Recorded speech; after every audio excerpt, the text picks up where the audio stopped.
Hey everybody, welcome to this week's episode of Whiskey Neat, spirited conversations with interesting people. I am your host, Kristopher Hart. And as many of you have seen over the past couple, about the last couple episodes, I did quite a bit of traveling in Nashville. And as soon as I got back, I had a meeting in Waco.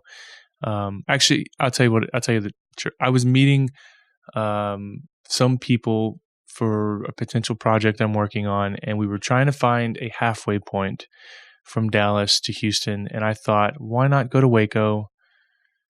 It's about halfway. Balcones is there, and why don't we go visit my friend Jared Himstedt, the head distiller at Balcones Distilling, and part owner too. Jared's been there since the very beginning, was right there alongside Chip Tate for many years. And I've been wanting to get him on, and I just never asked. The same thing as Chris Shepard. I just never asked the guy. So I drove to Waco a couple Wednesdays ago, and had my lunch meeting, and then we came back to the distillery, and we we sat there and we talked for 2 hours. And I don't know how entertaining it's going to be for you, and I don't care.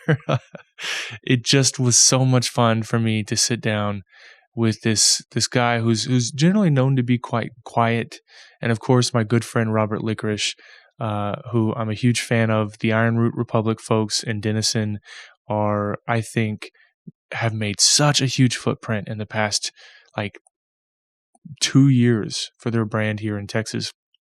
I couldn't be more excited for them. They deserve all the love and all the attention they're going to be getting, and I'm really excited about what's to come with them. And I could not speak more highly of Marcia, Jonathan, and Robert, and every employee at that distillery in Deanston. I'm a huge fan. So they're not sponsors of the show. I'm just I'm a bit of a fanboy. So. And Balcones as well. So we sat down at the distillery a couple weeks ago. We talked for 2 hours. I filmed the whole thing, and forgot to do an intro. We had that much fun, and forgot to do our throws to for the radio portion, the throws to commercial. So we're doing it here in studio now today. So this episode is a little over 2 hours. I'm going to have my good friend and confidant, and the only reason why this show exists, Jack, trim that show as much as possible. But in the meantime, I really want to ask you guys something. A huge favor. Could you please go to iTunes and rate and review the show? Give it 5 stars. Say a word or two about the show. Say what you like about the show. Your input is very important. If you have anything negative to say, send it to me privately so that I could forward it to my spam folder, and no one has to see it ever again besides me, and it'll die. But with if keeping in mind, I always forget to give all the different things I need to say. All of our t-shirts and merchandise are up on our page for both the Whiskey Social and Whiskey Neat, the radio show here on ESPN. You can get those shirts, those hoodies, coffee mugs, literally everything you need, even onesies for your baby.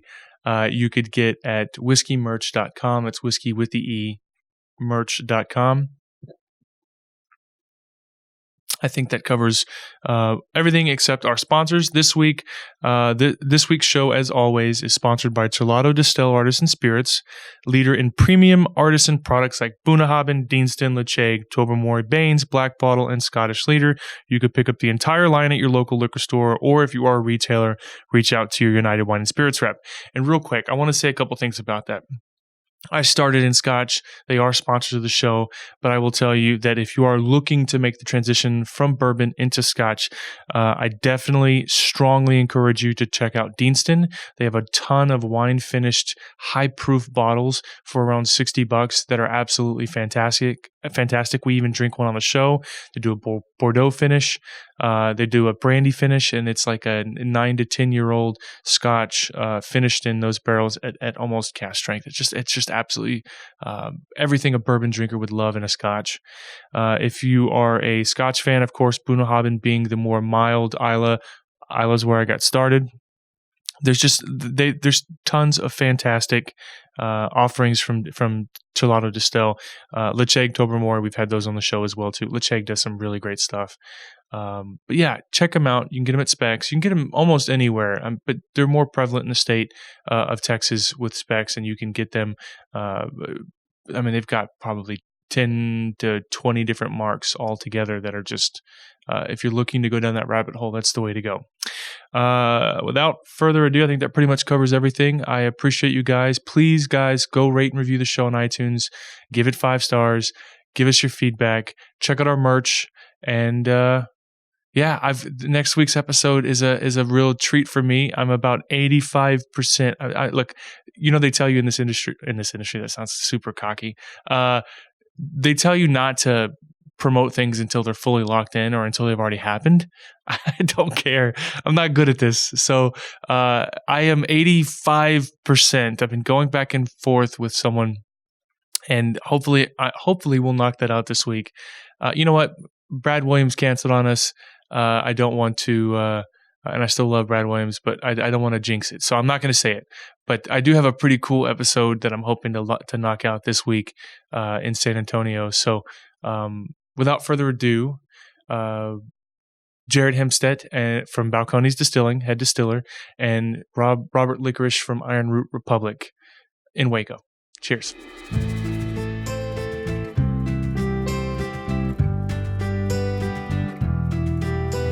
What is this? Single barrel. That's a single barrel. Probably a whiskey club. Single barrel pick. Are you guys doing them now with these stickers on them? I'm used to seeing them with the gold sticker on them. The gold stickers, if we do it, if somebody else wants to make their own sticker, which they did. It's the tater sticker. They were like, what a unique sticker. Okay. Boy. Whatever. Yeah. They actually came in and put them on and said, we put them in everything. We don't like your gold sticker.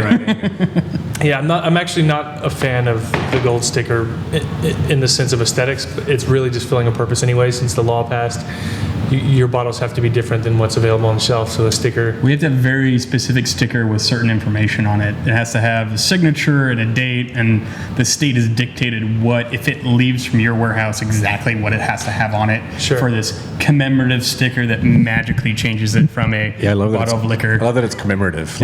Okay. Of being in business? Yeah, I guess. Sure. Every bottle is commemorative of a business. Every bottle is commemorative. Well, first of all, thank you so much. This was kind of a last-minute addition to what we were already meeting in Waco for. And I'm excited to just kind of sit down. I'm going to take offense to you publicly so people can hear this. You did someone else's show locally and not mine. What's up, man? Oh, in Houston? Yeah. You did our friends over at Smoking and Toasting, but never did. I saw that episode like, why am I sitting on my butt at my day job when Jarrett is over there at my two favorite, Ian and Cruz's place? Where are your cigars, Chris? Yeah. Oh, I didn't bring. Do you smoke? Yeah. I mean, we smoked in Ironroot camp, but I don't remember much from Ironroot camp. I was really bummed when I got down there because I've seen them do the episodes outside. Sure. And I fully thought like, yeah, we're gonna drink some whiskey, we're gonna drink some beer, we're gonna have some cigars. It's gonna be awesome. And then it was like indoor at the studio, and I was like, oh, dude, yeah. But. That's why we went mobile, so we can do more. We did an episode last week with a cigar, and it made the episode so much better for me, regardless of the subject matter. Well, yeah, I mean, they called and asked me first. You've never, as far as I know. You've got a few people that you have to I have to go through. That you're like you're a celebrity. You're Jared. You're not Jared Himstedt. You're Jared motherfucking Himstedt. Did you have to go through anybody for this? No. Oh, no, it turns out I contacted you, I think. No, I did a group chat, and then I brought it up. So you had direct contact. So basically, I remember, it's like the Chris Shepard thing. I never asked, so it never happened. And also, I'm having a meeting with another distillery about a super secret thing in your backyard. In your backyard, yeah. Super secret. But I wanted to come by and see you guys. I love you guys. So I kind of called you. I mean, I didn't really call you out, but I did put a little low key. Like, hey man, what? There's some shade quiet, like, why are you here? Yeah. What's going on? Well, this definitely calls for a drink. What is this? Oh. We'll do that last. What's pig brandy? Pig brandy. Have you ever heard pig fruits? I know he's like completely on the outs. CK, the pig Newtons. Yeah, the pig Newtons. You can't even spell. That's like such a good bit. It's I've always associated with Louis CK up until recent controversies because of the way he is with his kids. Yeah. And the Pig Newton argument is something I've had with my daughter. My daughter's told me that she's the boss. You're 2. I could kill you right now. You know, snap your neck. I could end your life. But yeah, he had a big fight with his daughter over the Pig Newtons. She's like, no, it's Pig Newtons. And he's like, no, it's like, does it taste like pig? Does it taste like pig, motherfucker? Yeah, does it taste like pork? Well, I can say what I would love to get into is actually the High Plains single malt. You want to start there? Yeah, if we want to do the brandy and the white rum and even like the Chansa, those are kind of later. Sure. Yeah, I'm definitely interested in what's going on here. No, we got all sorts of. Hopefully that's not too funky. It's been open a while. We'll see. It's my favorite. All right, so High Plains, Texas single malts. What's the... So probably by now, people are probably decently aware of the Blacklands malt, Leander, Pflugerville area. Malting in Texas. Brandon Ade, I'm not sure how you pronounce his last name, was working with A&M, as far as I know, for 3 or 4 seasons on drought and heat-resistant barley strains for Texas. And then, of course, we had 3 years in a row of really wet, cool Mays and Junes. The first, I think, 3 attempted crops like molded on the stalk. Like didn't even get to get harvested. And then 1 year... Checking audio levels, sorry. Everything all right? Yeah, everything's cool. Good. And then I think there was even another year where it was harvestable but not of malting grade. Mm-hmm. So that was a whole other nightmare. But anyway, so the first time you finally got some that was, malt grade, clean, enough acreage.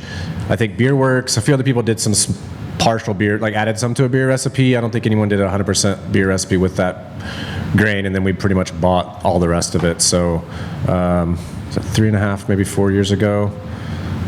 It says it's 27 months, but that was in barrel. We had it, maybe it was about 3 years ago we got it. Anyway, so this is only a 4-barrel. The first round, Texas grown, malted. We had some actually that was in live oak barrels, so I was hoping it was going to be Texas grown, malted, aged in Texas oak. That live oak. The live oak got a little crazy. There's no proof on that. What's the... This is the bottle I probably brought up to me for reference. So this is 52.7. I put it close to our regular single malt just so it would be kind of a comparable reference on the shelf if you had both, that you could like pull it out and see the differences. So for you, what would you say you taste this versus your regular single malt? What was the most noticeable difference between the two? I think the fruit is really different. I think we usually tend to get more orchardy, pear, green apple type stuff, in my opinion. And I love stone fruit. I'm always looking for it. And even when I'm like, guys, there's some peaches in there, and I'd be like, no, there's not. I'm like, I want it so bad to be true. But I noticed that was different in here. The other thing about the higher proof was the wood was kind of on top of it. Sure. And it's like, this is the release that should be about grain. And I still like it actually with a little more water than this, but I feel like even the wood sugar, kind of the Maillard stuff, is just sweeter. like has a different character than our normal. And this is all identical first fill American oak barrels. Nothing crazy on the barreling on it, but it's super. It's a kind of almost like an agave sweetness to it, like a agave nectar, not agave like a pretty neutral. Sure, like it smells fantastic. Maybe like a lot of single malts, I get kind of beeswax and honey notes and stuff. And that's here, but it's different than our normal. I also think more toasted bread, kind of. That was the other thing. The first round, the portion of it that wasn't of malting grade, he still. Oh man, what did he do? He did like a Vienna or Munich-ish kilning to it, even unmalted, I think. There was something he couldn't sell it to any brewers. The diastatic power sucked, so he couldn't sell it to any brewers. It was like, man, you guys want me to throw that in. So this isn't 100% his normal pale base. There's a little bit of specialty in that. No, it's malted. It just wasn't like beer grade. The diastatic power was messed up. We're like, we're going to add enzymes. It's fine. That doesn't matter to us. Sure. But there's some darker stuff in there that normally wouldn't, and maybe that's kind of where the toast and biscuity stuff. How much did you actually produce of this? Bottle-wise? Just under 1,000 bottles. So it'll stay here. There's more than that's a bigger volume than what we usually keep here. But Glazers has gotten pretty picky on like if you do one-offs, how big they want them to be to make it worth their while. Interesting. And so, even though stores would love to get it, sometimes they don't want to mess. It's just too, and we did too much. We did 23 different labels last year. Like if I was doing those bottlings too big, they would be getting stuff from us like every month, and they're like, where am I going to put it on the shelf? How do I gotta put it in the system? We got to decide what stores get it because we only have like a few cases here, whatever. Sure. So they've kind of squashed down. If we, so it's 1,200 bottles or up is usually what they want to mess with. Yeah. Well, I mean, that's another one of the frustrations I have with some of the bigger guys is they, not that there's anything wrong with glazers, but just in general, being able to do those one-offs, like they really want to be a certain size. I always thought 600 bottles was like, hey, I mean, if you can turn 600 bottles, it's a win-win. Like, nah, we're not even going to play with it. It's fantastic. There's a sweetness to it that I'm having trouble putting my finger on. You guys are actually, now I know you've been on the show before, and we've talked about the Texas Whiskey Association, but you guys are founding members, and you're actually at the top of that totem pole as well, President right? and Secretary. President and Secretary there. So we'll take 2 coffees. I will sign things for you. Don't worry about it. Really, and he gets used for law advice because he's law background. So do you really? You have a law background? So he gets roped in. From law school. Did you really? Yeah. And you're doing this? Yeah. What are you doing with your life? I immediately graduated from law school, went and interned at a distillery, and then I showed up here and started talking to Jared pretty much. Wow. So we actually end up having him look over documents and like contracts more than normal secretary work. Well, it's like when brands ask Wade to look over a label, like there's a lot of brands who will run stuff by Wade first, just like, hey, is this label cool? Well, internally with the Whiskey Association, especially because he's doing compliance for us, like we absolutely encourage everybody. And I've told him, man, if you see anything that I goofed, like. Yeah, let us know. Outside of him, like I'm usually the one that's kind of most up on the label stuff, even for the single malt commission, which is a whole other thing. That's kind of like the thing I make sure and bring to the table for them. But it's like, sometimes there's some nitty gritty that I found that he didn't know, but so I know just as well as he does. Like it's a mess. We have internal debates about what is proper and what is not. Sometimes. Do you guys ever argue over shavings in a barrel? No, that was just you on Facebook. No one else has actually ever asked me about what happens to the shavings. There's been plenty of discussions with Wade. Every once in a while, one thing I love about Wade is he's quick to acknowledge when he learns something new. But he pointed something out recently to me that I didn't know or never thought to occur to me that I brought up with the Jack Daniel's assistant master distiller, and that's the Tennessee law that defines what Tennessee whiskey is doesn't address additives. So meaning, whereas traditionally most people believe that a Tennessee whiskey is technically look at it like a subcategory of bourbon, but you could theoretically have a Tennessee whiskey with additives that wouldn't qualify as a bourbon. Correct. Yeah. So really, you could be using Tennessee whiskey as a way to hide stuff, hide additives, or unless it's labeled as straight. Yeah. Correct. Yeah. Right. Well, straight Tennessee whiskeys. I mean, that's not a thing, right? Well, I mean, technically. I mean, I guess it is legally, federally, because you can do regional codes as long as it matches. I'd have to look at all the Jack Daniel's labels. You can call it Tennessee. Yeah. Well, most of them. We were told we couldn't put that's part of the other silliness that happens, but like Texas is on a different line because they're like, you can't put it in the same line because that's not a class type. Which they allow that now, apparently. Do they? Yeah. Well, even 10 years ago, I was like, well, Kentucky and Tennessee do it, and they're like, no answer there. But 10 years ago, Texas was so new to it that a lot of their replies to answers or questions were just like whatever they felt at the time. Which one was funny too, because they're like, Texas, that's not a thing, and I'm like, yeah, sure it is. Well, it is as of like a few months ago, and there's just 2 of us. So if me and Dan can agree on what that is, then I can just there's 2 on the market, so we should both be able to put that on there because this is what Texas whiskey currently is. Sure. Yeah. Which is the whole reason for the Texas Whiskey Association. It was to get together and go, what is whiskey from Texas? Oh, sorry. No worries. Whiskey from Texas. And so I think that was something that was 10 years in the making on your end. Yeah, not quite that long, but I mean, me and Spencer have been talking for at least like 6 or so. Yeah. I could just see some of the dumb replies. Travis was telling me that whenever he asked Houston if he could distill there, they didn't know what to do with themselves. It's thinking on the fly at early stages in Texas. But now it's, I mean, there's a booming whiskey industry here, and you guys are, are you guys at the top of the totem pole, or in terms of case movement, or would that be? It's between you and Dan, right? TX. Oh yeah, never mind. TX, I know.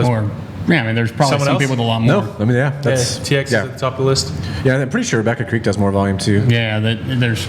I don't have a lot my of Nielsen volume. data right in front of me at the moment. I would have brought that. As far as distilleries in Texas, Tito's number one, obviously, but Yeah, difference. Yeah. Yeah, within whiskey, Slightly different. Firestone, Rebecca Creek, and then probably us. We on volume. covered that last week on the show. Some store in College Station telling me that they go through 90 cases a week of Tito's, and that's one store. good night. Yeah, God knows what Specs does. I was in. As far as like Texas distilleries, I think like Texas distilling with 100% whiskey, I think you guys are number one, I would think.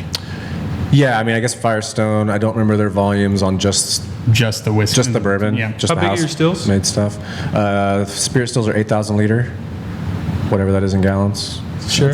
Almost 4,000 4.3? to that. So you're going to be over 2,000 gallons, I think, because it's 3.87 liters per gallon. So So yeah, at least with thought it was a the little more. way we run, it kind of we'll make somewhere close to right around 500 gallons when we make a day, like fillable, like at proof down for barrel. You guys take breaks during the year? Any downtime? We always take a week off at Christmas, but not necessarily like a maintenance break. Is that kind of? I mean, Sure. not really. We only do one shift. We're not working overnight. We're closed on the weekends. You're not relying on the spring either. So yeah, we're not using. We don't. It doesn't get too hot Yeah. for us. Like some people with chiller issues that can't distill certain times a year because they don't have the cooling we power. do not distill in August or September. Because of the heat? Yeah. Yeah. In July, actually this year, it'll be July. Well, we'll start distilling in September, so it's generally July and August that we're. Well, let's say for maintenance stuff, we already have plenty of opportunity. We can do stuff overnight. We can do stuff on the weekends. Yeah. So Sure. So what's coming down the pipeline for you guys? It seems like every time I check cola approval, there's two or three new Balcones labels coming out. yeah, I need an editor. Me and George Martin both could use a good editor, probably. You're gonna produce a spirit that starts off really good and ends like shit. Yeah. Oh. Game of Thrones. Damn. Yeah. That's actually part of the current conversation. There's just way too many things going. We had all these finished experiments going, and then I was like, Gabe, we're gonna slow down. We're just gonna get one thing, and I've been really wanting to mess around with Sauternes or Muscat, Lupiac, something along like a lighter colored dessert wine, and. We got some Sauternes barrels. We put some new make in there. We transferred some ex-bourbon in, a malt, some peated that was an ex-bourbon, all this cool stuff. Like, oh, that'll all be fun. And then I get the hot call. So like now there's like 13, 14 Madeira barrels I have to go buy. And then like something else happened until it went from like, we're going to just have one finishing experiment going on at a time. And immediately we're like back up to like 4. I'm like, Yeah. It's one of those things. I've always likened it to that movie Unbreakable, where he's working out with his kid, trying to see if he is a superhero, and his son keeps putting on more and more weight to see when his breaking point is, and it never comes. Yeah. That's what it feels like. Which is one of the things in that universe that I still want to know. Is what is How strong is this guy? Did you watch the last one? I just watched it on the plane the other day. So spoiler alert, don't mute the I next have 2 not seconds. seen it. I am furious with the way it ended. Only because they could have so it was literally, you saw Split, right? Right. That was when you realized that there was a universe that they were connected to Unbreakable. Yep. And then the very next film, I'm waiting. Like they could have done so much more with that, and Right. it seems that they've kind of. You haven't seen it, so I'm trying not to spoil it. Yeah. I'm not happy with the choice in which they took the direction of that. They could have done more, is what I'm saying. Unbreakable to me was so good. Oh, I loved it. I enjoyed the hell out It's of that movie. probably one of my favorite movie of his. I loved it because of how toned down it was. Yeah. Right. You don't know. It's not blatant superhero. It's not flying. It's not. X-ray vision. It's like, there's some things, because I don't know about you, but I never get sick. Like I never get the flu, and I You ever been in a train wreck? Yeah, no. Oh. I've never had a broken bone. I've always told my wife. Kristopher Hart's a superhero. That's what we're just finding out right now. No, but it's been a running joke in our family. Like both of our youngest, Or super villain. everyone in our family just got norovirus. Just some little stomach bug, a 2-day bug. Eating oysters or. No, so I went on to Nashville last week with my brother-in-law, and he's sick the entire trip, right? And while we're in Nashville, my kids go hang out with his kids and pick up whatever he dropped off before he left, right? So everyone's sick. I'm totally fine. No issues, no stomach bugs. It's been a running joke for 15 years with my wife that I don't get sick.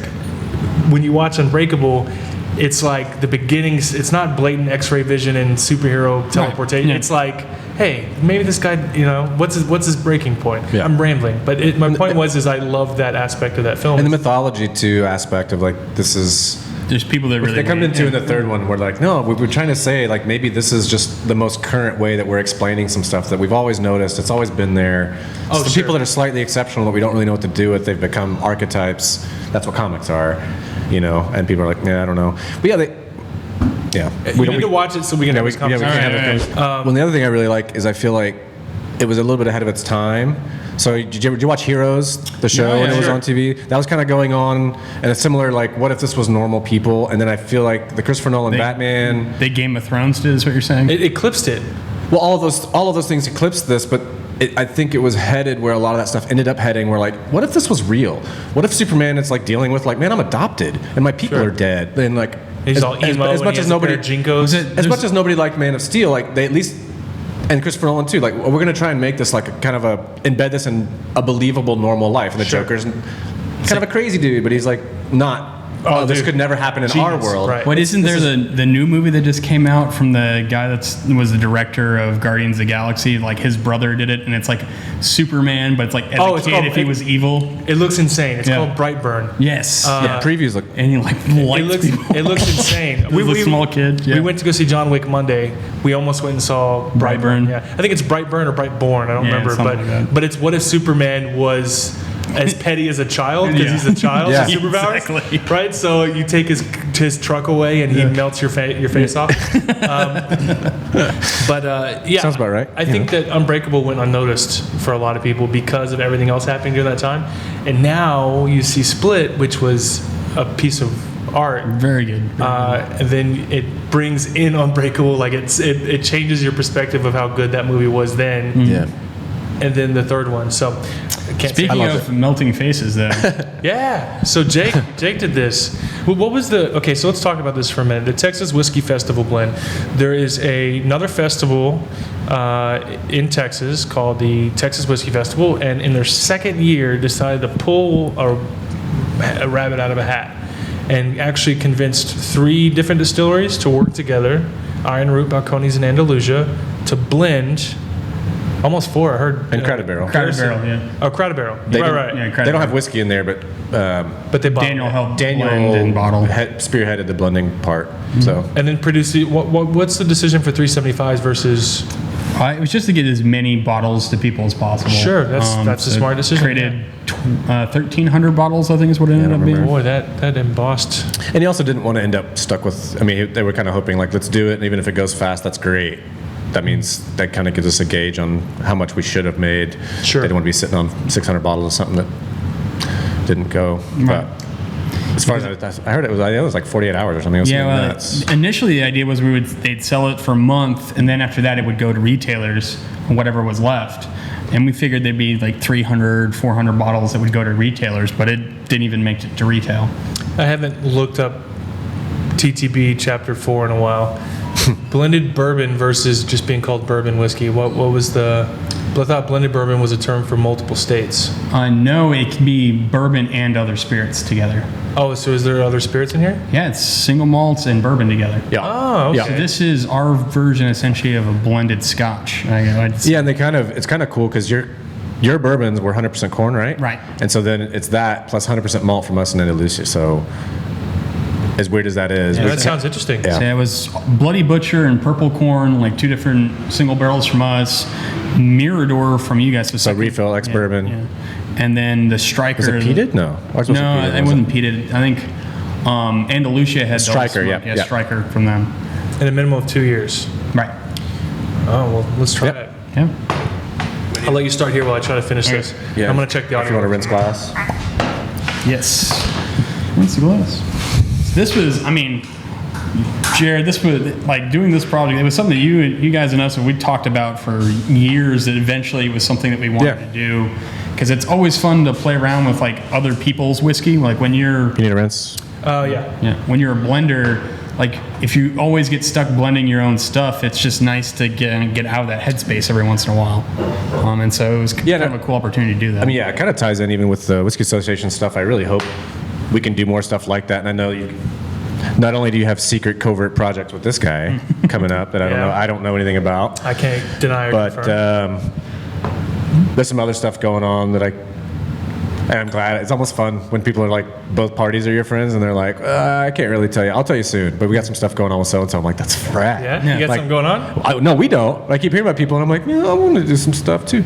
But we keep talking about getting you back up to the distillery to distill again. Yeah, we wanted. I think distilling together, but even more fun.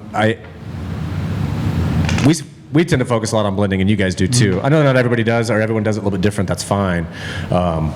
But for the way we do stuff, I'm like, man, it would be so fun to walk in and have somebody else's 50 barrels laid out.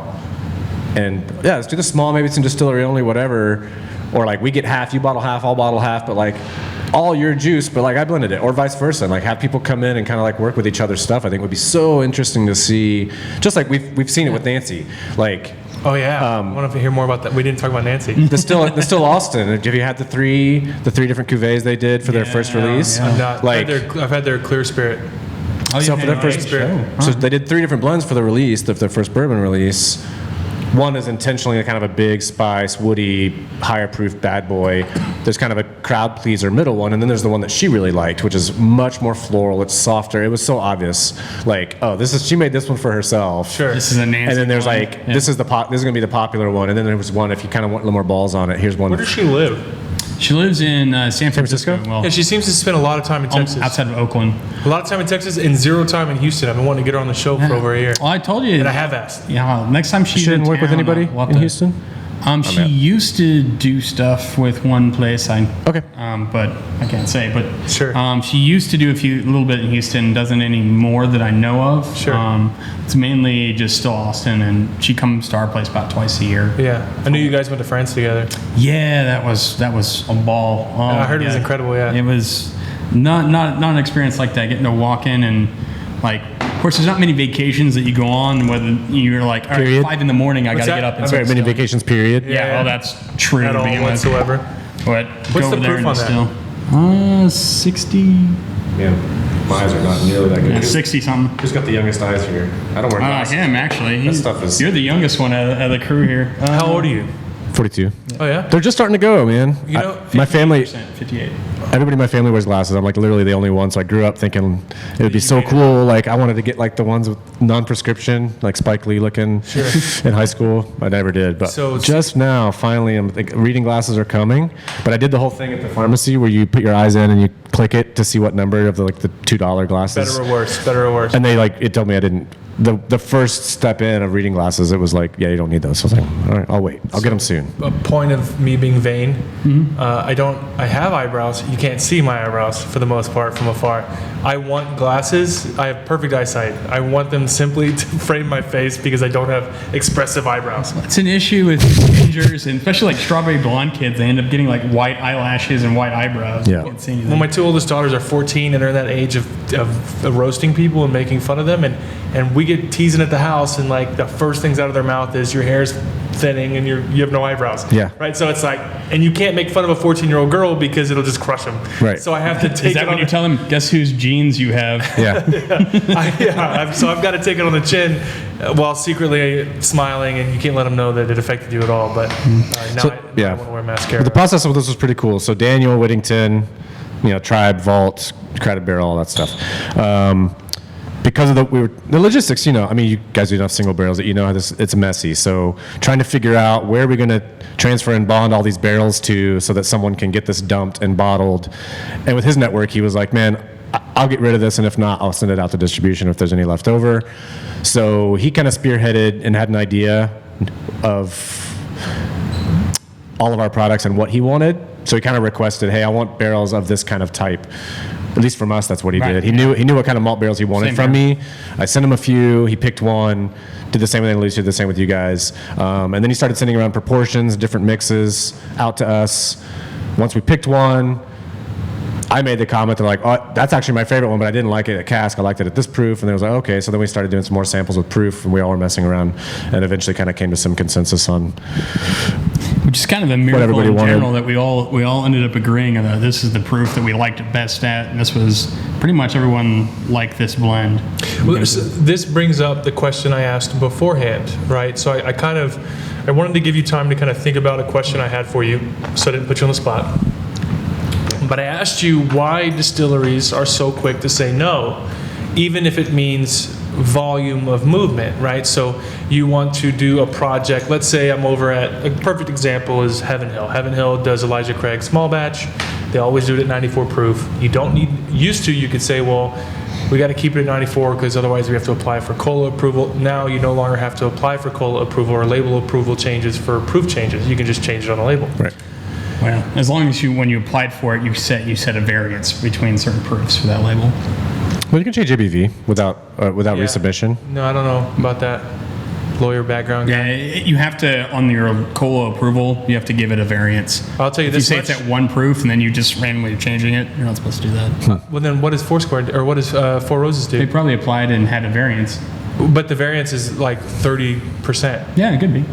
Okay, so you can just put that on Like there. we got Since one when? that has I've never seen a spot for a max and minimum. Yeah, when you're filing? Yeah. When you put in the proof, you can put in minimum and maximum.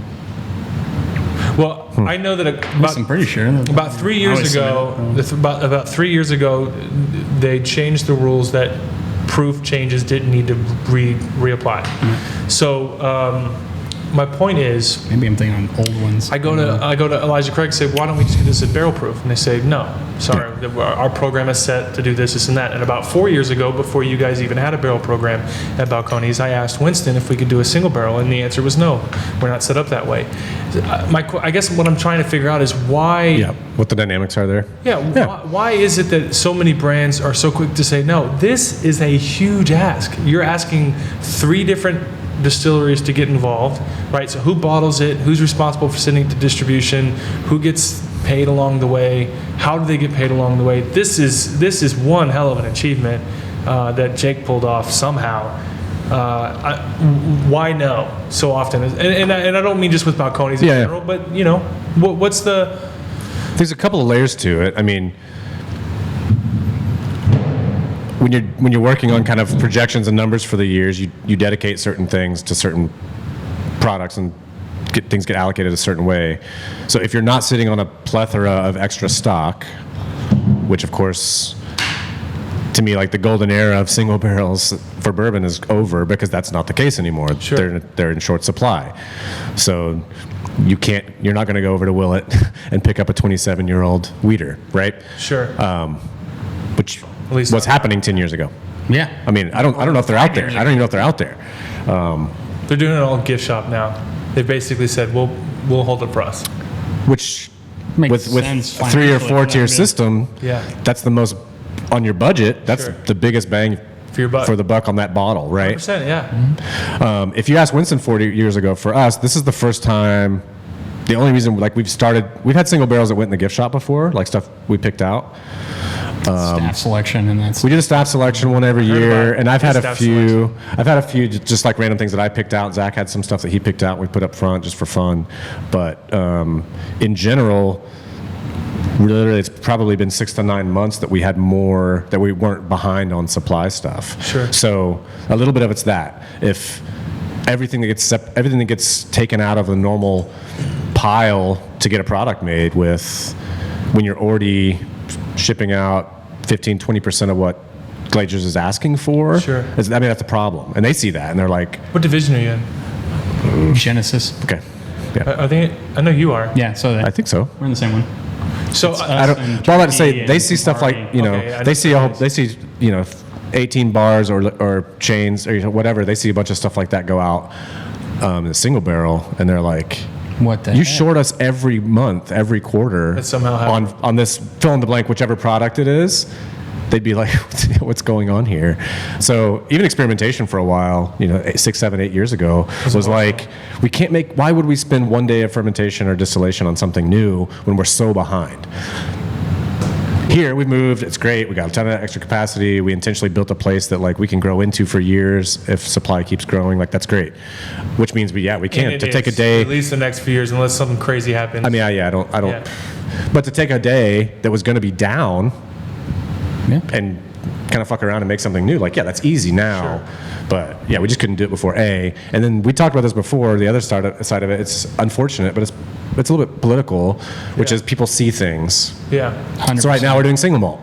You guys have asked for RCR forever. Yeah. I know love rumble cask. I know that's Wade's favorite thing we do too. Like, Sure. that's great.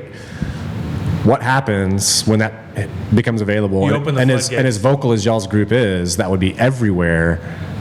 You may or may not know this, but Specs headquarters is in your town.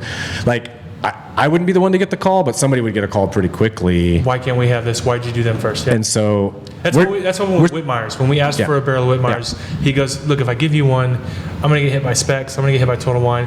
I said, okay, well, why don't we just do it through Specs and kill two birds with one stone? Yeah. We're not. The problem is a lot of people think that you're so used to the balancing act of dealing with buyers at stores that you don't realize that we could scratch that itch. We kill two birds with one stone by doing it through whoever you like. And really, if you play it right, that could be a good relationship move with that store That'd be a win-win for or chain. the Like, group, too. we get this going through, and they're like, they've been hesitant.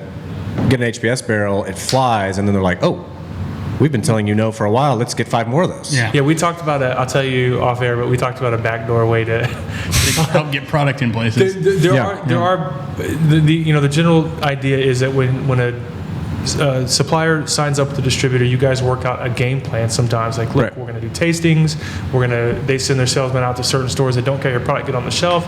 If the group, and this is another way, going back to last week's episode, which was incredibly popular, despite the crappy sound issues, but the one of the ways that our group shines like no other group, I'm sorry, let me rephrase that. The way our group shines, unlike on premise specifically, is that if our group asks certain stores, and we work with about 30 mom and pops and Total Wine and Specs, if you can't get your product in those stores, but they'll take whatever product that we do, then it makes sense to give us your product, and they'll take it. And we've done that already with a few brands, and we have a few more brands. So if we can get new products to market all over the city without ever having to send a sales rep and pay their health insurance and their paycheck just to ask them to bring it in, then it's a win-win for everybody. Yeah, and I mean, everybody on that map has opportunities to jump in. I mean, if Specs or Total or Twins wants to be like, hey, HBS barrels go through us, like they have the opportunity to do that. Yeah, so we did meet with 100%. I mean, if they don't want to, then there are people that are more than willing to like, wow, I'm going to move like a couple grand in 24 hours. More than that. 25 cases worth Our of product. Armagnac barrel was a $55,000 barrel cost to the store, not a retail price. And they killed gone how quick? 300 bottles in the first 4 days. And then after that, if you know Alex's mom, she's very smart, business-oriented and driven. She held back 14 cases for Christmas. Nice. So it's essentially effectively gone. She very much got her itch scratched. Yeah. And I got to go back because originally Specs rejected our Armagnac barrel. They felt it was too big of a risk. It's the second slowest moving category next to Grappa. I can't tell you the joy it took me in writing that email. Hey, just so you know, Took 4 days. 4 days, and we sold more Armagnac than you sold in 95% of your stores. And all of Houston. For the year. For the year. Yeah. So I was going to say, one big barrel of Armagnac probably is like doubles the volume of Armagnac sold in Houston for and it wasn't 2018. It wasn't, By the way, everyone should be buying Armagnac. Let's just set that 100%. out there. Yeah, or maybe Or Madeira. stop talking about these things. It wasn't like an FU or a pettiness, but I like being able to tout the praises of social media and then to be able to prove it, because sometimes when someone's not listening to me, I'm like, dude, this will work. And then I get to come back and show the results. It's a bit like starting a distillery 10 years ago when no other distillery in the state besides Garrison, you can, and we've talked about this, you can open a brewery, fail, and close that brewery down before you could ever like open a distillery and get your own distillate bourbon to market. Right. It's so much worse of a business decision to start a distillery than a brewery. It's a very silly business decision. Yeah, So- it wasn't a good one 10 years ago, and then I think it turned into a pretty solid decision at some point in between there and now. And now the shelf is so crowded. It's done. I know people that, especially with 3/4 tier system, I know people that can't get to market because nobody wants to.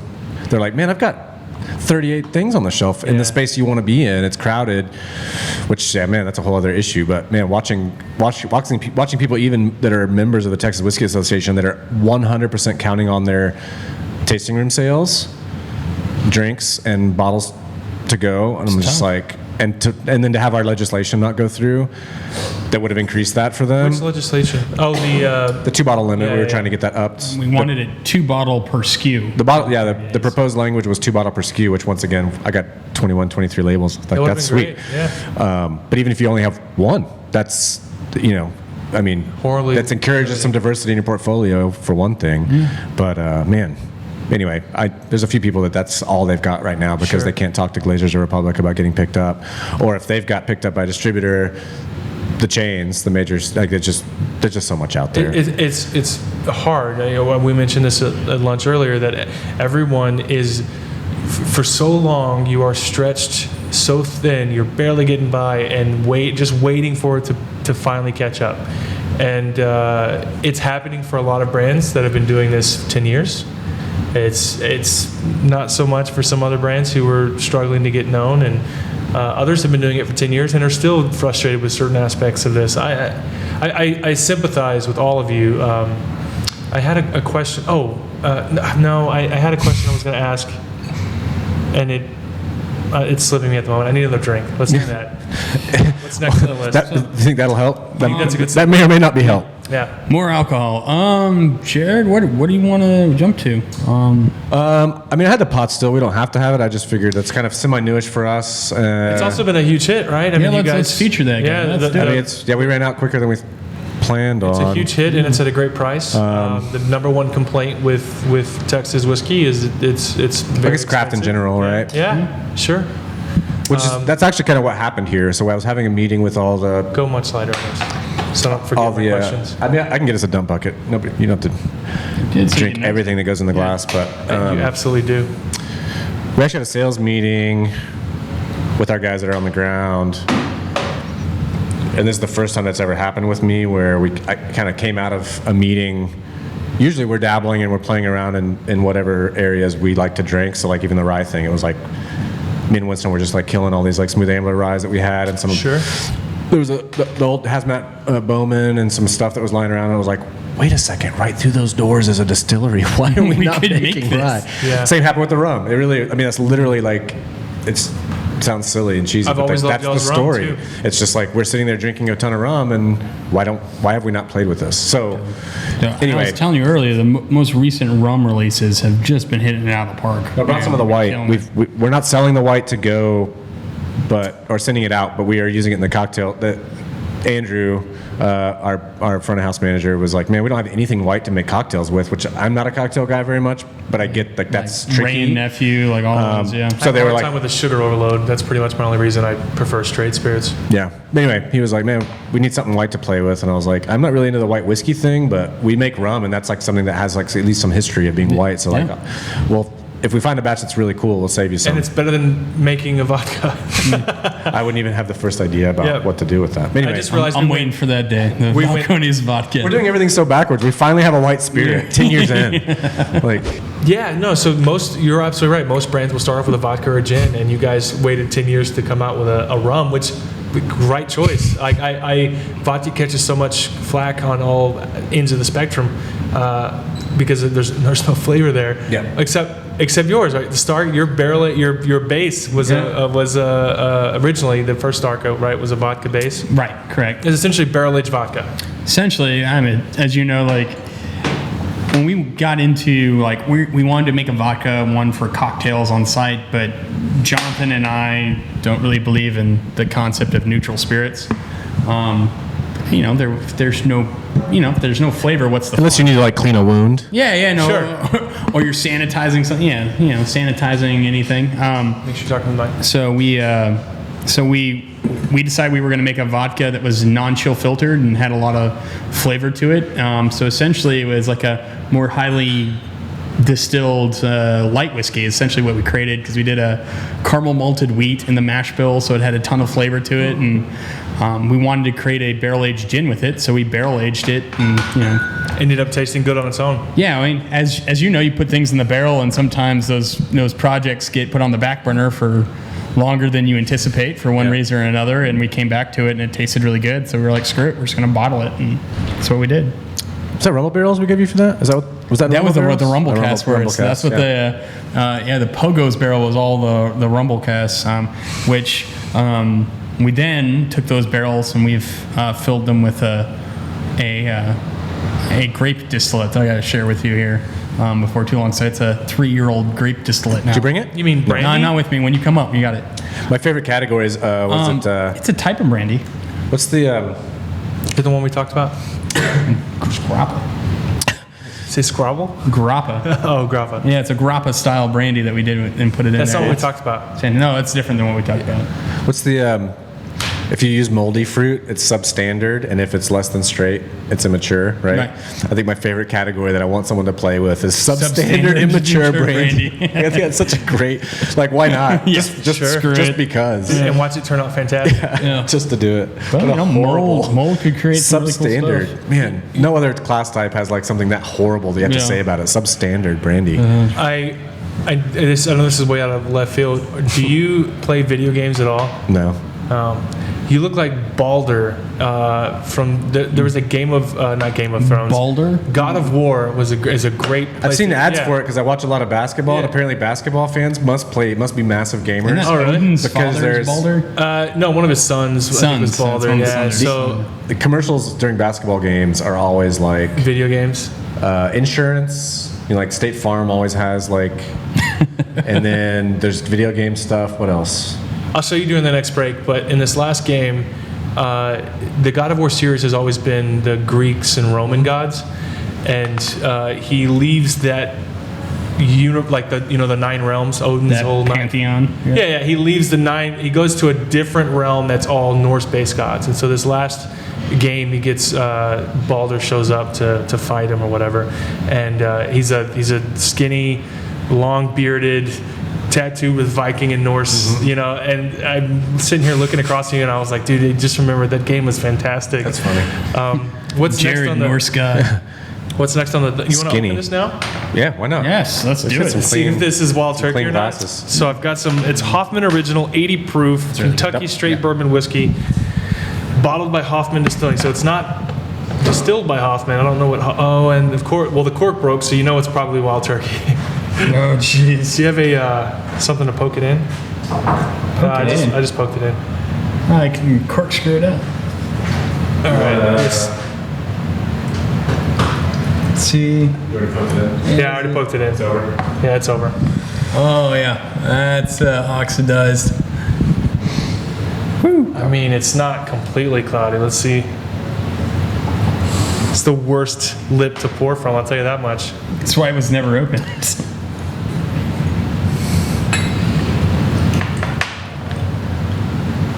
Oh yeah. Yeah. It smells like old. It smells like 80s bourbon, 80s oxidized bourbon. I don't hate the nose. No, I don't hate it at all. I'm assuming our proof's going to be kind of low on this. Proof is drop. Yeah. Oh yeah. That's why it's all cloudy. Yeah. So that proof is dropped. That proof's probably 35%. Yeah. That's like 70 proof. Well, you saw what White McKay is releasing light whiskey, that's low-proof whiskey. I saw there's ads, and they're saying it like it's a good thing. They're pumping it as a new Scotch is coming out that's half the booze or whatever standard Scotch, and isn't that just a highball? I mean, isn't that kind of what the point just of a add highball water, is? Yeah. right? If you want to drink less booze, add water. It smells great. I love the nose. Reminds me of old early times. Gene gave me a bottle of like really heavily oxidized 80s early times, and it was very similar. I'll tell you what, the whiskey was much older than a 4-year-old, I can tell you that.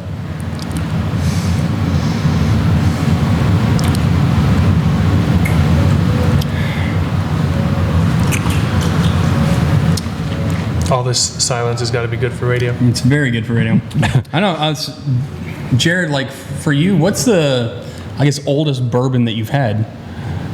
Well, you've been in the game for a while, Yeah, right? so You're in the you- top secret societies of the 1795s and the I don't know what. 1762s. Doesn't know what I don't know you're what you're talking about. I'm in the Waco Whiskey Club. Is that the count? Because you were always one of the ones that, like, when I first saw it's like someone like really collecting like dusty whiskey, or like, I mean, a lot of times it was Scotch. Oh, you mean but- old like years? Yeah, like old, Like stuff old from, like, the bottlings, not 70s, like old bottles, not like ultra aged Right, stuff. right. I was gonna say, yeah, probably some Willet, like 27 to 29 year Willets is probably the oldest stuff I've ever had. Doug's. Some of Doug's and Emerald and Reed, some of all that stuff. Yeah. His early stuff were clearly batched. There was like a 350 bottle barrel of Doug's Green Ink Rye or something, and you're that like, doesn't fit in doesn't a make 53 gallon barrel. But there's still a Especially barrel when it's number on 26 here. Mm-hmm. years old. Yeah, there's like Yeah, there's no you way. don't. That's like 20 barrels put together. Yeah. And it's that old. Probably the oldest stuff I've had.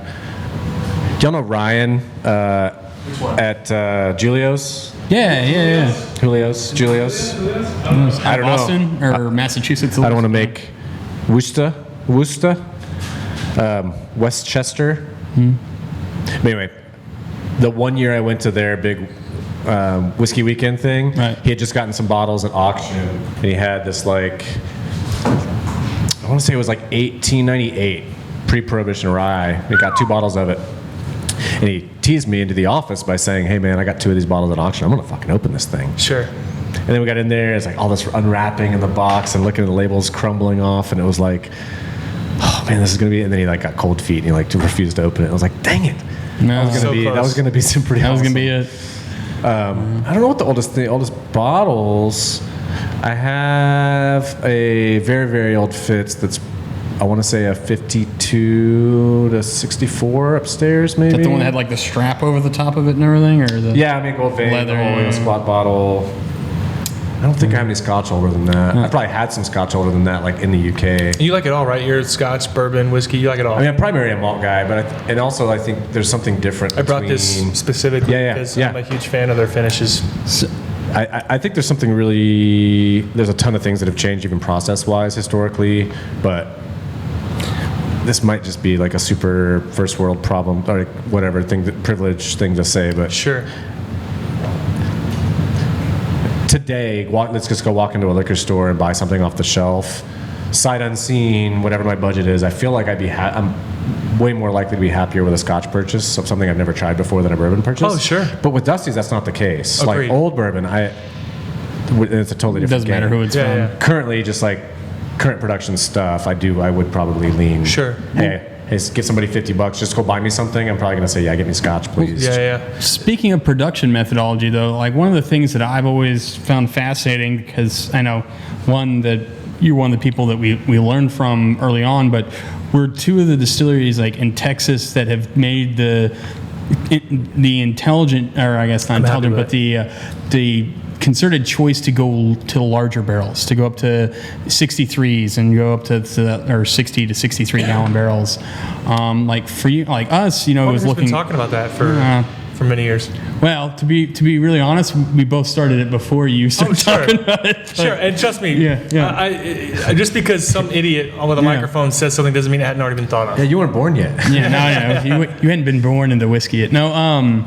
No, and I think that's really an interesting thing because again, you guys like we made our first order, and then I was talking to Winston, and he was like, "Yeah, we're filling some 63s today," and it was one of those things that we were, you know, that I think is really fascinating that we've made that choice to do it. So, can you talk a little bit about when you guys made that choice and kind of why you made the choice? Yeah. Do we need to take a break?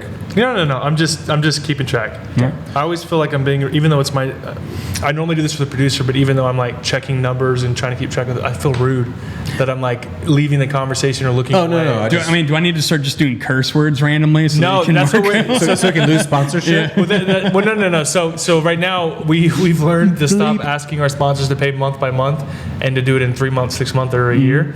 And our current sponsor, as loving and supporting as they are, paid for the full year in advance. Nice. Knowing that there'd be language. They love the idea of the T.J. Miller episode, Terlato Distell. They liked the language. They didn't mind. Other brands are more particular about language. But no. So I did. We're trying to figure out a way to track without my producer here, because normally he writes it down. So I did tap on the stopwatch when he said the F word, just to kind of like. Oh, so that was the cursor. All right, I didn't even notice it. He said it twice. Yeah, nice. I think you did too. I may have said it early on. I don't think I did till you did. And that's fine. You broke the seal. No, and that's totally okay. I'm feeling left out now. I need to drop an F-bomb at some point. Do it now. Ready, set, go. Fuck. No, it's more or less for radio, not so much for the brands. Right, the radio, there's FCC involved. Yeah, for sure. But I don't give a crap. That was really good, even though it was despite fantastic. the low proof, Yeah, man. That's some well-aged whiskey. But yeah, 60-gallon barrels. Yeah, I was gonna say we can talk about barrel size and Texas climate stuff, but before we do, even overproof, even underproofed and oxidized, it was fantastic. That's rad. And there's a beeswax honey thing that I don't feel like I usually get that I wouldn't have gotten if it was at full proof and unoxidized. Like that's a really cool shows up at underproof. Yeah. When you're blending, do you blend it at? Yeah, that's actually usually at whatever the proof is of the product of the bottling product. Yeah. So we'll smell and taste barrels at full proof, but if we're doing kind of like mini batches, so like we're working on malt right now. So it's almost 500 barrels out. So if I'm like, oh man, here's a really cool spicy one, or here's like some ones that have some really nice dark fruit, mostly from smelling, then we might, here's a glass that's got these 12 mixed, and then we'll go ahead and cut it to 53 because that's what it's going to end up at, just so it's indicative. And do you spit or swallow? You're very forward today. Yeah, oh man, getting deep. If it depends. It depends on what you're trying to assess. How much you're blending that day? Yeah. Depends.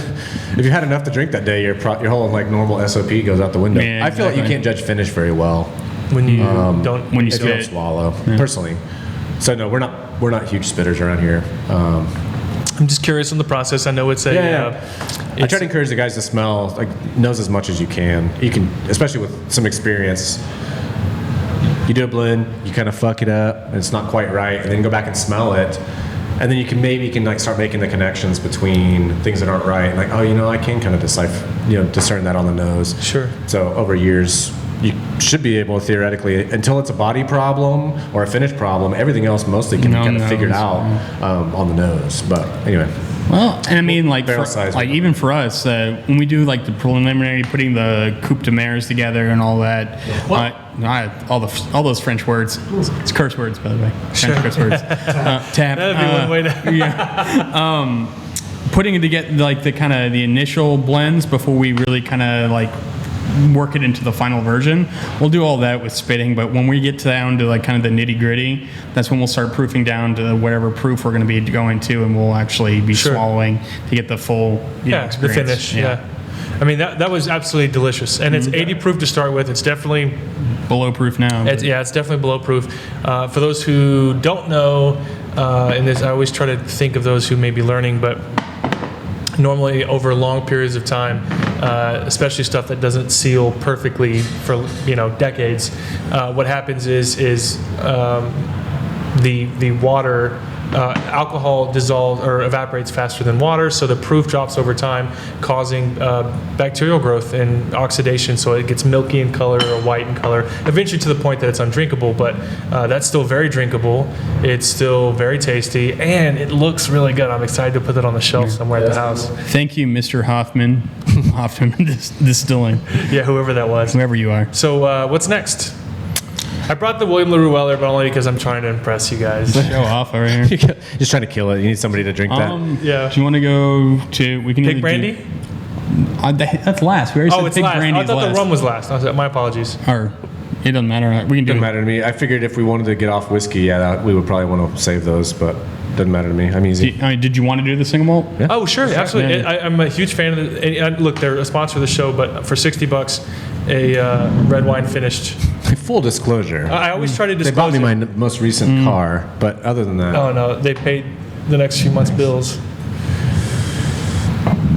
But I wouldn't. I'm not required to drink it on the show as a sponsor, but I drink it on the show because I'm a huge fan of this. Are you a basketball fan at all? A little bit. I know that it's literally the only like live TV. It's not even live TV. I guess it is. I like the NBA Live, like Sling, literally just for watching basketball, which is about to wrap up pretty soon. But they have the Hulu has live sports, like their Hulu's current ad where they're going to start airing live sports games. So they have all these like commercials where the guys are like having to get tattoos or like wear stupid gear. Yeah, they had what's his name? Harden, Portland. No, some other guy. That one white guy. Dame Lillard. They have like he's already covered in tattoos and he's like going to go in and he's like, yeah, it's in my contract. And they're like, the tattoo artist's like, you really want to get this? It says Hulu has live sports. He's like, yeah, it's in my contract. Oh, that's awesome. But there's like lawyers present. And they're like in suits and they've got like massive contracts Paperwork together. And he's like, can I like have it coming out of like a dragon's mouth? And they're like, nope. On the back of an angry dolphin. Too aggressive. Like, too aggressive. No. He's like, you really want to do this? How much are they paying you? And then it's like the dollar, the money guns. Yeah. I'm a huge fan of this specifically because you're talking about a $60 single malt. 58.7, dang. And it's Don't tap if you're not going to do it. It's almost 120 proof, and for $60, and it's very rare nowadays. Besides a few outliers, like I think Glenmorangie's got those great 12. You can buy 12-year-old single malt all day for $45. That's incredible. That means they're making like nothing on those once you work backwards from importation and those three tiers. And what I love, 9 years old and still a fantastic. It's Scotch. a banger, man. It's like yeah. The other young Scotch that's a bang too. If you ever had the teapot from Glengoyne. Oh yeah. I'm a huge Glengoyne fan. Huge Glengoyne fan. The teapot, it's a younger malt sherry cask, but my God, is that not a fantastic whiskey? Glengoyne's another great one that there's two specific single malts I think in Houston that struggle a lot for various reasons, which I won't air in here. But Glengoyne. Hold on, no. What's See, I'm having my Glen something. No, it's not Glenmoray. Not Glenmorangie, not Glendronach. Glendronach's doing well. Brown Foreman's got their Glenglossa. No. The one that's all sherry. Everything they do is sherry. They do family casks. Oh, Glenfarclas. Glenfarclas. Yeah. Oh my God, I'm such. We a usually huge, just say Farkless. That's Yeah. You and the Jonathan. nerds. We just say Farkless. We don't say Glenfarclas. You and Jonathan like bonded over that so good. whiskey. Oh, That's another one. They put that on the list of like stuff we don't talk about. Don't turn anyone on to that shit. Because you and Jonathan were in was it Seattle? You went into the back room and started drinking some old Farkless. I remember Cannon or something. Something like that. I don't remember. I just said I'm a huge fan. I couldn't remember the name. Glenfarclas. I'm a huge. It's such a good sherried single malt, and you can still get the 40-year-old for like $900. Like it's so ridiculously inexpensive for. I know Waco's not indicative of every market. You guys are a much bigger market, but I think the 25 is like 150. It's like 100, maybe 160, 180 here. That's ridiculous. That's nuts. 25-year-old bourbon. I think it was like 130 something. 25? Yeah, it was 100. The 25-year-old was $134 when we That's bought it. ridiculous. Yeah, that's ridiculous. And they actually started raising their prices because people were like too cheap. You're way underselling this. Yeah. And Sazerac imports it. By the which way, I think hide that because it's Jonathan's Christmas present. We're not telling him. About okay, that. well, he doesn't want. No one watches the show. Just me. Glenfarclas is up there, man. They're 105. They're yeah, it's great. It's Overproof, great. like, It's $100. Yeah. Yeah, even the 12-year. We were talking about Dusty's earlier. I've got some 70s and 80s bottles of just the 12-year, and it's still like a different era. It's just such a great. It's a great value. 2 years ago in Houston, you could find the 10-year-old still for $45. 10-year-old? 10-year-old, right? This was 90s bottlings. Right. You could find them in mom and pop stores all over Houston. Me, Gene Beck, and Alan Denny used to hunt. And it was $35. We used to find it $35 at a few hole in the walls all over Clear Lake, League City, South Houston, between Galveston and Houston. You could find it all day, and it was the best $35 you ever spent on a single malt. I mean, it was just fantastic. Yeah. We found there's a place here in town that's like known as like the budget liquor store that had we pretty much built the old distillery, welding, bricking and stills, all the stuff we did at the old building was fueled by cigars and late 90s, early 2000s Jim McEwen era Bowmore before he left to go reopen Brick Lottie. So Dusk, Voyage, like all this finishes, all the cask finishing he was doing. This place in town had them by the case. So I was getting Voyage for like $32.99, and I literally bought a case. Dusk, Dawn, What's the third? Oh, dude, Dust Dawn is ridiculous. Yeah. Anyway, The 17-year-old, we used to find the 17-year-old clear label all over Houston. Yeah. It's fantastic. Well, not everybody likes the floral stuff from like certain Bowmore eras, but to me, I don't like just like much of the Bowmore era now. I like the old Bowmore era from the 90s, early 2000s. Yeah. And of course, Brookladdy, when they reopened, they're still up there for me. I'm a huge Brookladdy fan. Yeah. That's the correct answer. If I had known that you were that into cigars, I would have brought cigars. We would have done this outside somewhere. Well, my thing with cigars is I'm also a cigarette smoker and I hand roll and I have for almost 20 years. But I like cigars, but I tend to kind of specialize on like smaller formats. Sure. So I'm pretty well versed on if you want small stuff that's going to be like a 20-25 minute smoke, but that's still like killer. Like I can talk about that stuff all day. Where's Alan when we need? When I get super huge, like, Yeah, I'm 6, 7 what are we inches, doing here? I don't have an hour and a half to smoke this thing. But unfortunately, small format cigars aren't usually a lot cheaper. Someone's still doing all that work by hand. Sure.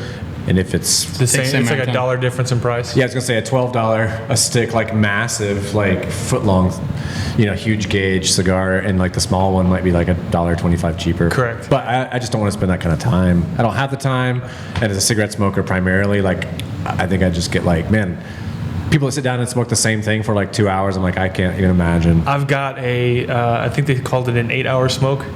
It's decorative in nature, but it's 8 functional. hours smoke. Is that like the 5-gallon Glencairns or whatever? Yeah, Like, yeah. And it comes in a huge coffin. And 1 year for Super Bowl, this guy committed to smoking all of it. About 3 hours into it, got sick and just couldn't do it. It just 3 hours. It's a full functional cigar that's like no kidding. What's this the long. gauge? I think it's an inch 60? 65. Yeah. It's a big one. Long and yeah. Long and big, yeah. And he said it would take 8 hours to smoke functionally. So I don't have that kind of time. I'm a big fan of the 6-inch, maybe 54, 52, somewhere in there. Like a Rocky Patel vintage 1990. I'm a huge fan of. It's for a poker game, right? We're gonna play a game for a couple hours. Might smoke 2 cigars. I think it's also like beer and whiskey though. For me, I'd kind of like the buffet idea, which is why bottle shares are so fun. I don't know that I want to bring a bottle and sit and drink this during a poker game. So I think the small ones, roughly, I do like 440. Sure. So I like the mini Glencairns. I can have 2 or 3 in a night, as opposed to like one thing. And man, you find out like a third of the way through, you're not super into it. Yeah. You're kind of committed. Or there's an issue with the roll on that one, or something or whatever. like that. That's why these tasting events are fun. Is you're getting we've been doing half ounce, but we're doing quarter ounce next year. You can still, nobody panic. You can still taste around. The total volume will still be the same, but yeah. Yeah. Well, we just had an issue this year. I don't know if I've talked about this on the show, but my biggest scare in life with the festival is what happens after, right? Yeah. So as people being dangerous, like you agree to follow all applicable laws to be responsible. We encourage Uber. We encourage water. And next year we're switching to quarter ounce pours, and as well, we're trying to figure out a way to make. I've always done quarter ounce pours at your festival. we're trying to find a way to make brands extra vigilant because they're the only ones serving. Right. So if anyone's inebriated, it's because someone overserved. So I'm trying to. It's this weird balance. Like, how do you have fun without people ruining it? I also got their information. They're not allowed to back at the event, but it's. I don't know. Yeah, that's kind of our societal. That's our political spectrum conundrum already, right? Sure, sure. How much regulation do we need? How much can people be kind of self-determined and some people abuse it and will wear? Yeah. And if you kind of do the nanny state thing, that gets abused too. So like, there's really no easy answer. Like there's pitfalls on everywhere. Well, event insurance, and if I see anybody, we'll offer to send them home and take care of it. And we've said since the very beginning, I think that Houston wasn't ignored. I specifically cited you guys.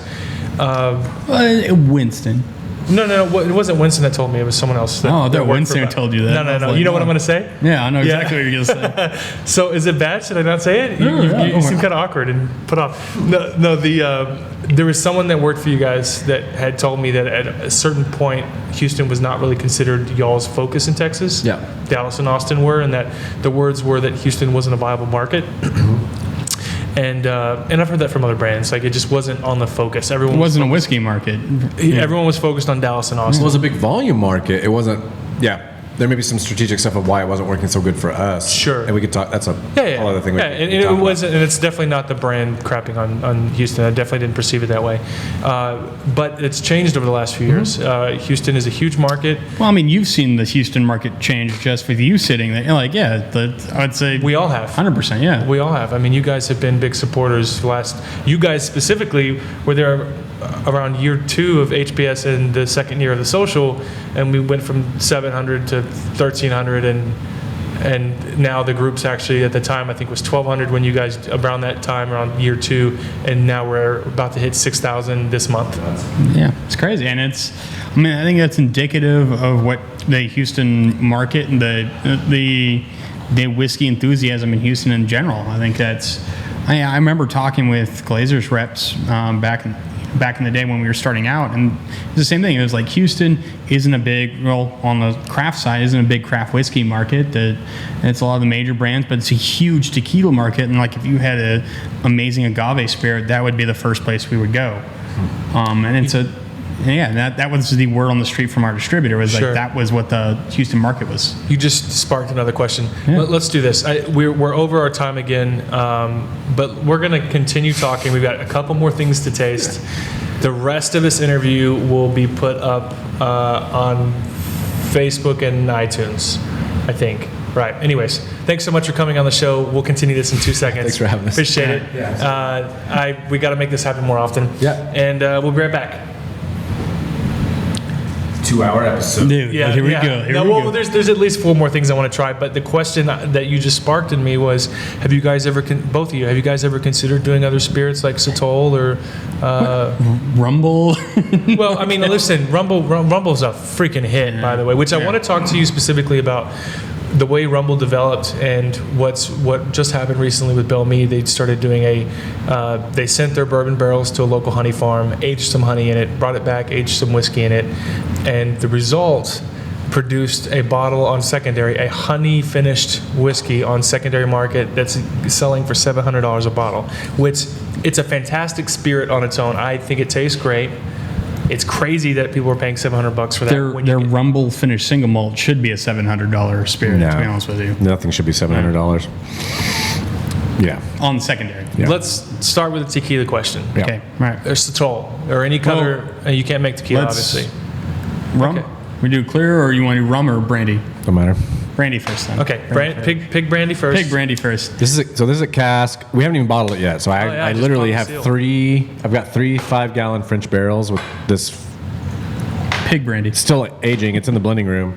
I like it lower proof, personally. I like it close to like 50. I can already smell it. Winston likes it bigger. Bolder. We kind of haven't decided, but we are going to start doing some in-barrel proofing. That smells incredible. Slow, kind of some slow over time, a % here and there over months to proof it down. But we literally had a weird. The logistics in the distillery are just weird. So you order ingredients and you've got stuff coming around, and a pallet of something and a pallet of something doesn't necessarily make the recipe. Sure. And so we had extra boxes of figs that if we didn't use soon were going to go bad. That were slated for Rumble, but you need honey and everything else. Yeah. It's like, well, we didn't have any more batches planned. Well, we got all these, so we did a whole batch, a whole fermentation with just figs that were probably going to go bad soon if we didn't use them. And it's crazy on the nose. I get just like that traditional, like old brandy wood note, and then it's like Fig Newton below that almost. And this has been a French oak, 5-gallon French oak barrels from Vicard the whole time. So from your car, Vicard. Yeah. And these were used too, so they were. How long did they age for? This is right now it's at 40 months, and they're still in the barrel. Absolutely fantastic. But it's crazy, isn't it? They had malt before. They had malt first, so these were not virgin, like brand new first fill. They had malt first. Oh, there's definitely a malt note. Look at that color too. I love that. So 40 months, 5-gallon barrels. This is around like 65 or so ABV wise. And you liked it at what? I proofed it down to 50, and I loved it. I thought nose wise, like it just like exploded. It's cool at this. It's cool at full strength, but I'm gonna drop it down. I mostly pulled this. Yeah, well, because of the 2 people that were going to be here today, I figured. That's very kind of you. We literally have like 12 gallons of this. It's not even going to go to sale. Like, We'll buy all of it, and we'll do it with respect. I think all the staff has already like called for it. Yeah. Christmas bottles. It'd be a great Christmas release. You guys should do a fig release around Christmas every year. That's not on camera. I mean, this makes me want to do it a lot more. Sure. Like, yeah, we should do it again. So Copper and funky and Kings, delicious. Copper and Kings often refers to themselves as the accidental gin company. Yeah. You guys really kill alternate spirits. I mean, I love what you do with everything, but I don't know of anyone else in Texas producing something similar to Rumble or similar to this that is this fantastic. Zero. I've tried a few brandies from Texas distillers, and they're coming along. Some of them are actually pretty good. Need more time. This is fantastic. This guy knows a lot more about brandy than I do. Yeah. We did some stuff wrong, and we were talking about it, and he was like, these idiots didn't even know you're supposed to do this and this and this different when you're doing brandy. Is that what you referred to? I don't think we're we working did on that. it. We're working on it. Well, and the reality is we're still figuring out brandy in Texas. It's We're still figuring out everything in Texas. yeah. I mean that's Yeah, we're 10 years in. yeah. we had a debate about a rum at decade lunch. in. Yeah. Is not a debate, but I basically said that, you know, I think we were as a state, we were so focused on trying to not recreate bourbon, but we were trying to do our version of bourbon when our climate is more closely related to rum, right? I think if Texas had made a big push to be a rum, you know, that it might have been an easier journey than Texas. But But even the rum explosion is coming on the tails. yeah, And you're right. whiskey, yeah. You're right. brown spirits are coming off of bourbon. Sure. No, you're 100% right, especially brandy and Armagnac. And I mean, Raylene's, she's a great example of like, you're ahead of the times. And I don't know if anybody other than like this really coastal and maybe some tour, I don't know what her distribution's like, but It's not. Even in Houston, there's not a great big footprint of, Right, of that. Yeah. right. And one of the things you look at, I mean, you look at this is 40 months old. Like if we were starting out and you were trying to do brandy or rum right from the very beginning, there's no way in heck we would have hit 40 months old. No, that's yeah, true, and that's too. Yeah. I think the there's whiskey. multiple stages when I thought this stuff was gross. Yeah. I'm like, this is never going to be good. Yeah. And You at some waited. point you check it and you open it, you're like, oh, dang, corner. Thank God, I get to keep my job. Which of course, Yeah. of course, I wasn't going to get fired over 12 gallons that went bad, but yeah. In Texas, you don't know. Like, man, is it like just never going to turn into something? And I think some of those spirits are much longer play spirits too. I like brandy, like for us on the Chenin Blanc that we're doing, like it's going to be a 7-year to 10-year project before that first Chenin Blanc brandy gets released from us. Well, the brandy that There'll be anything left? Oh yeah, there definitely will be stuff left. So you gifted me was out of this world, and I've been trying to nurse it. And he was a little bit into the sauce when I talked him into giving me the bottle, because that was the orange muscat, if you remember. Yeah. yeah. The It was very Balcones generous. Rumble Cask orange muscat brandy. That's crazy. But I don't have any of that. It was fantastic. Yeah, it's sitting on my bookshelf next to my Amador or some other bottle that means nothing to me. Your bottle means the world to me. But it's inside the house, not in the archives. Yeah, That's what I call my garage. all 40 bottles of it that we released. Really? Yeah, we released. man. that was. Well, just give me that was like 3 just years give me ago. like- Come on up. Just We'll, give me like 50 ml. we'll crack one. It's fine. I know the listening audience doesn't like it when I do that with my lips, but you aerate that, the nose, the retrohaling nose on that, when you kind of aerate the, is freaking out of this world, aromatic and perfuming. The French oak plays super well with that. Oh, we've got that beer. We got beer. Yeah, I think it's let me go grab it beer real time? quick. Yeah. beer o'clock. So I think for me, one of the most fun things about being part of the Texas whiskey distilling scene is like how inviting it has been. Like That's your beer glass. So. and beer, my I've got to drink this. Was how inviting it was. I mean, like coming down and meeting you guys for the first time. I guess it was like 8 years ago now. The first time we were down 2012 there, or so? yeah, Yep. 2011, 2012, and just like the fact that you guys were as open as you were back then, and we're just like, yeah, you're interested, you're wanting to, you're a brandy nerd, sweet, come on in, let's sit down and talk. And you know, I got to bring you all sorts of gross stuff to taste. All right, so before I preface this, or I'm going to preface it, if you don't like it, it's okay to like it. I am nervous showing this beer, even though I didn't brew it. I am nervous showing this beer to someone who's got a background in beer. I know not professionally, but you are a huge beer, Home Brewers Guild or whatever. I'll pour for you. It's the least I can do. Thank you, sir. It's not the least you can do. Yeah. There's far less do things less. you could do. I could do less. You can do a lot less. All right. So when you had them brew this beer, what was kind of the idea behind it? Was it just like, hey, put something in these barrels that we think are awesome? No. So Or- it's changed quite a bit in the can, as most adjunct beers do, as they kind of fade over time. When we first brewed it, it was Almond Joy. I was a little nervous at how I thought it was a little too much coconut. I was not quite liking how much coconutty it was, but now you can barely even smell it on the nose. So how does this relate to the regular? So it's Buried Hatchet. What we did is we took our bourbon barrel picks. They were fresh barrels. They freshly dumped or freshly arrived in Houston from the distillery, Knob Creek, Russell's Reserve in 1792. We took them up there while they were still wet on the inside a little bit.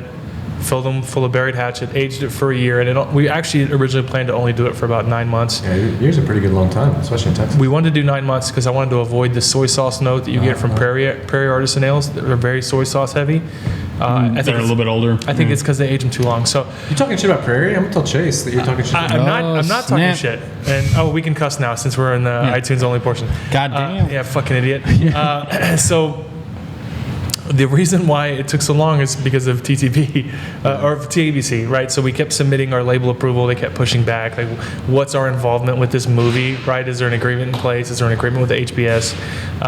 No, there's not an agreement. Yeah, it was a whole thing. So we kept. Well, kind of we were talking about TTB, like allowable changes. I've gotten smarter about if there's an allowable change, I'm just not going to submit it, and then I'll add that later. Yeah. Because people get confused. Save your time, man. yeah. Just get so confused, and it gets so messy. Even the ones who are not supposed to be confused get confused. It's just unnecessary. Have you tasted it yet? No. The coconut's very Almond Joy. Yeah. It's Almond Joy in a can is what I tell people. It's a little I wouldn't say it's a little overcarbonated, but it's definitely on the higher carbonation level. See, I don't get any coconut on the nose, really. It's all on the palate. It used to be a ton of coconut on the nose, and it's faded a little bit. And I'm sure people are tired of me talking about this beer, but How many episodes has this beer been highlighted? 4. You know, 4. TJ Miller was the first, I think, and he liked it. You want to know something funny? Now I can talk about it episodes later. That episode was audio only. I found out that morning. He's like, "Oh, you guys videotaped this?" I was like, "I can't be seen drinking on camera," and I was like, "Oh, okay. Why?" And he was like, I can't really talk about it either. So I figured it was one of two things. So I figured it was either legal troubles, because he's had some public legal troubles recently, but he also does a ton of kids movies. And I don't know what kind of clause they've got about certain things being seen on camera. Yeah. So he does a lot of Disney. It could either be like a lawyer was like, hey, don't be seen drinking in public, or it could be like a contract thing. Yeah, so we did it off camera, and he spit in a glass everything he tasted. But, you know, I hope that doesn't... Oh, this is on iTunes. I hope no one listens to this portion that would... Because I'm this close to locking in Dolph Lundgren. His assistant emailed me last night, and we're trying to get this thing going. I would love to sit across from Dolph Lundgren That'd be fun, and somehow trick him into saying if he dies, he dies. Yeah. Man, you got to get... We jump into that era of Rocky, and then it starts making me think about things like... Yeah, you've got to get like... He's also a certified genius. He's a chemical engineer. Really? And yeah, he's highly intelligent. He's a scientist that was in a bunch of bad 80s movies. You know what I mean? So you got to take care of the bills, man. You got to take care of the bills. The guy, the tagline of the show is spirited conversations with interesting people, and I watched everything he was in, right? Him, Van Damme. I would love to sit across from Jean-Claude Van Damme and talk about that lump on his forehead. I would love to. There's a very interesting era of television and movies. And that crazy dude that was like choreographing his movies. That's the quote unquote ninjutsu dude. Ninjutsu. Yeah. So yes. that's the beer. It's well. This is compared to what. I mean, even the Buried Hatchet base compared to what most people expect from imperial stouts today. Theirs is like more like export style anyway. Sure. It's a much lighter body. It's usually not opaque. Like it's like dark Guinness brown style, as opposed to like black. Sure. Well, Guinness is dry Irish. Yeah, don't get me started. Okay. Right. But yeah, export, and Guinness has an export. Or what's the really famous British one that came back? God dang, I'm forgetting the name. Smithwick's? No. There's a brand that went away for a long time and then came back like 6-8 years ago.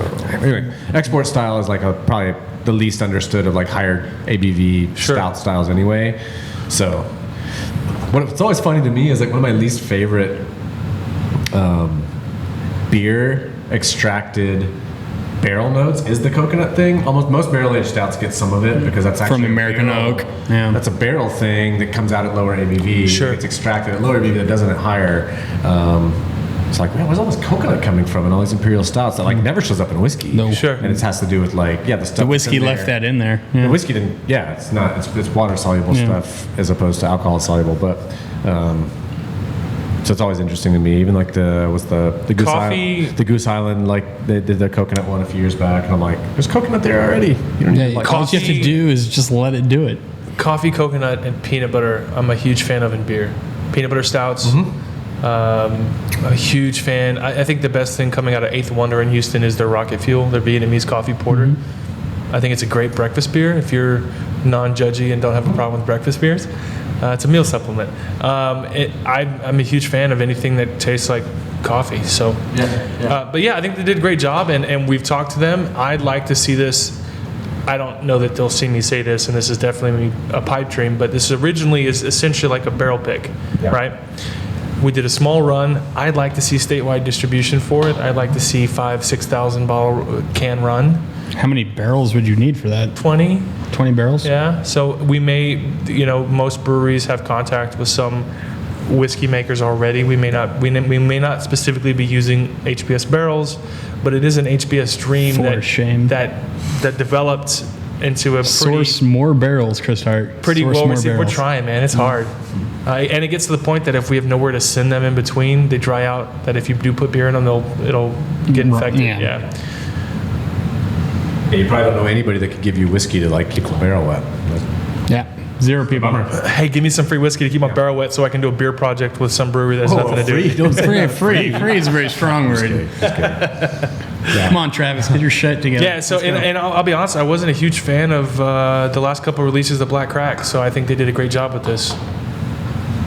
Yeah. All right. So we've got your rum, and then this Chance's sherry I've never heard of. Yeah, hopefully that's not too messed up. Is this your whiskey? Huh? Yes. It's my brandy. There's a glass over there.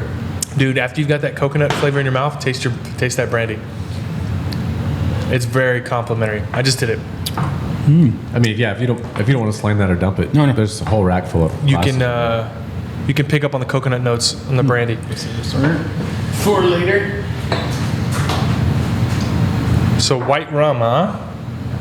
Why aren't y'all doing more rum anyways? We need to see more rum on the shelf. Every time you guys do a release, I get super excited. I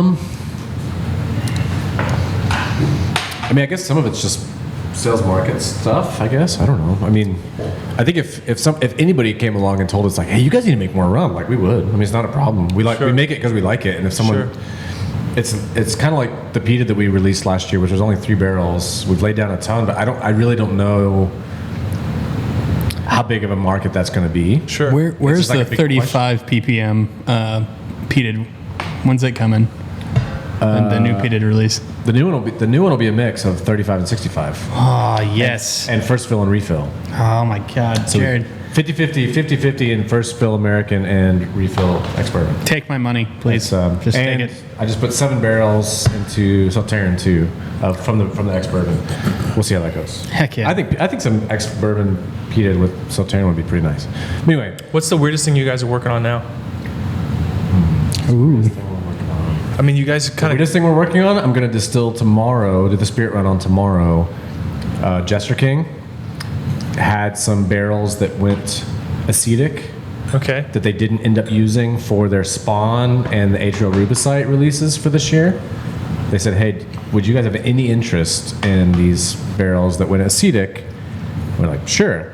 So we basically did a whole fermenter of malt that we used their spontaneous fermentation Spawn, lambic style stuff, and atrial rubicite, which is their raspberry version of a similar thing. We used that as our starter. So we basically didn't pitch yeast. We put those bad barrels from their perspective in the fermenter and then laudered on top of that with fresh malt. Talk about acetic real quick. The acetic flavor acid. profile. Yeah. Acetic acid is vinegar before pre-esterification. Right. After esterification, you've got a lot of different routes you can go, but the primary ones that you're going to notice would be acetone in bourbon, which is from backset, turning into kind of vinegary, or ethyl acetate, which is going to give you your kind of orchard fruit notes. But so they basically gave us some barrels they couldn't use in this year's beer blends that from their blending perspective were off profile, and we're like, hell yeah, it's fine for whiskey. So yeah, we just finished 220 barrel beer wise. I don't know, 2018. 218 barrels, the size of our fermenters. I don't remember the gallons or the liters of the total. We did in barrels, which is 31 gallons, beer barrels. But we did, yeah. So we laudered on top of their spontaneous fermented beer and their mixed culture beer, and aged some malt on it. So we're going to see how that tomorrow is going to be crazy. It's going to be super sour, I'm sure, and we'll see what happens. But that's probably the craziest thing we got going on. Well, I know that we got rum. HBS will be here July 12th, and we've got tons of things we plan to kind of pick through and taste. I know I've had several iterations of your single barrel, single malt. I've had a fantastic rum one, and you mentioned some wine finishes that are potentially out there as well. Yeah, we've got Port, Oloroso, PX, and now Sauternes too. So the Sauternes will only be in about 2 months when you come in. Sure. But I still figured for Texas climate summer that might be enough. Might So I'll probably pull some of those just for us to like mess with. Just to see what they're doing. Just see, you know, they may be a little bit not ready, but we'll see. I am thoroughly happy right now. Can't wait to try that sherry. I didn't know you were such a Madeira guy. I mean, I like dessert wine, and like for a lot of people, I think it started with Scotch. It was like, man, I don't even understand what they're putting these things in. And that's exactly what happens. Christmas flavors, those sherry notes, those Christmas cinnamon, dried raisins, dried fruits, those shrunken up plums, like the really kind of like really rich dried fruits. That's what I fell in love with Scotch was that. And I liked port to start with, like probably most people do. By far the biggest category, but as soon as you get in once I hit Oloroso, PX Cream, and then Madeira also, it was just like, oh, never mind. I still have a decent port collection, but I don't hit the ports very often compared to sherry and Madeira. But. Are you guys up and running yet with the TXWA check-in system and Yes. Yeah, I haven't asked them how it went this last weekend, but yeah, Saturday was like the first kind of day. official launch. And So you need to go check in before you leave here today. Oh yeah? Well, I don't have a membership yet. Well, there's a free rider Okay, program. hold on. Listen, no. I actually tried to sign up, and when I tried to sign up, so there was like a pre-sale. Oh. I missed the pre-sale. I didn't know it was a pre-sale. What? I tried to sign up, and Spencer's like, "Oh, they'll be available next week or whatever." And I just haven't done it yet. I was in Nashville last week. Spencer, dirty lies. Or he's lying to us. Who knows? Yeah. Who can tell? Just assume Spencer's a piece of shit. Spencer lies. No, so you can actually go at each of the TXWA distilleries. There's a little kiosk that you can go to. There's a free rider program, so you can actually log in and not have to pay anything and become quote unquote a member of the Can you upgrade that? Yeah, you can upgrade that where you pay and you'll get special benefits once you pay. So start with free. Start with free. You can start tracking all the distilleries that you visit.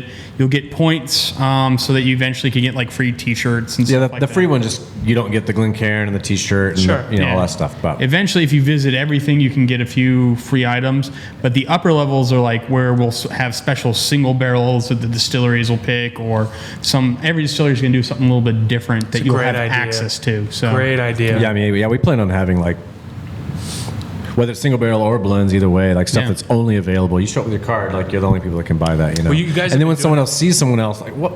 Man, what's that bottle they got that was behind the counter? Like, yeah, that's for trail members. Hopefully, they'll kind of encourage them to join. And that's kind of like, hopefully, we'll be able to start doing a little bit more of stuff like the Texas Whiskey Festival blend, where we have special like blends between the different distilleries that'll be available for trail members. Well, I mean, if you just simply go in the gift shop and you see something for sale and they can't buy it because they're going to want to sign up.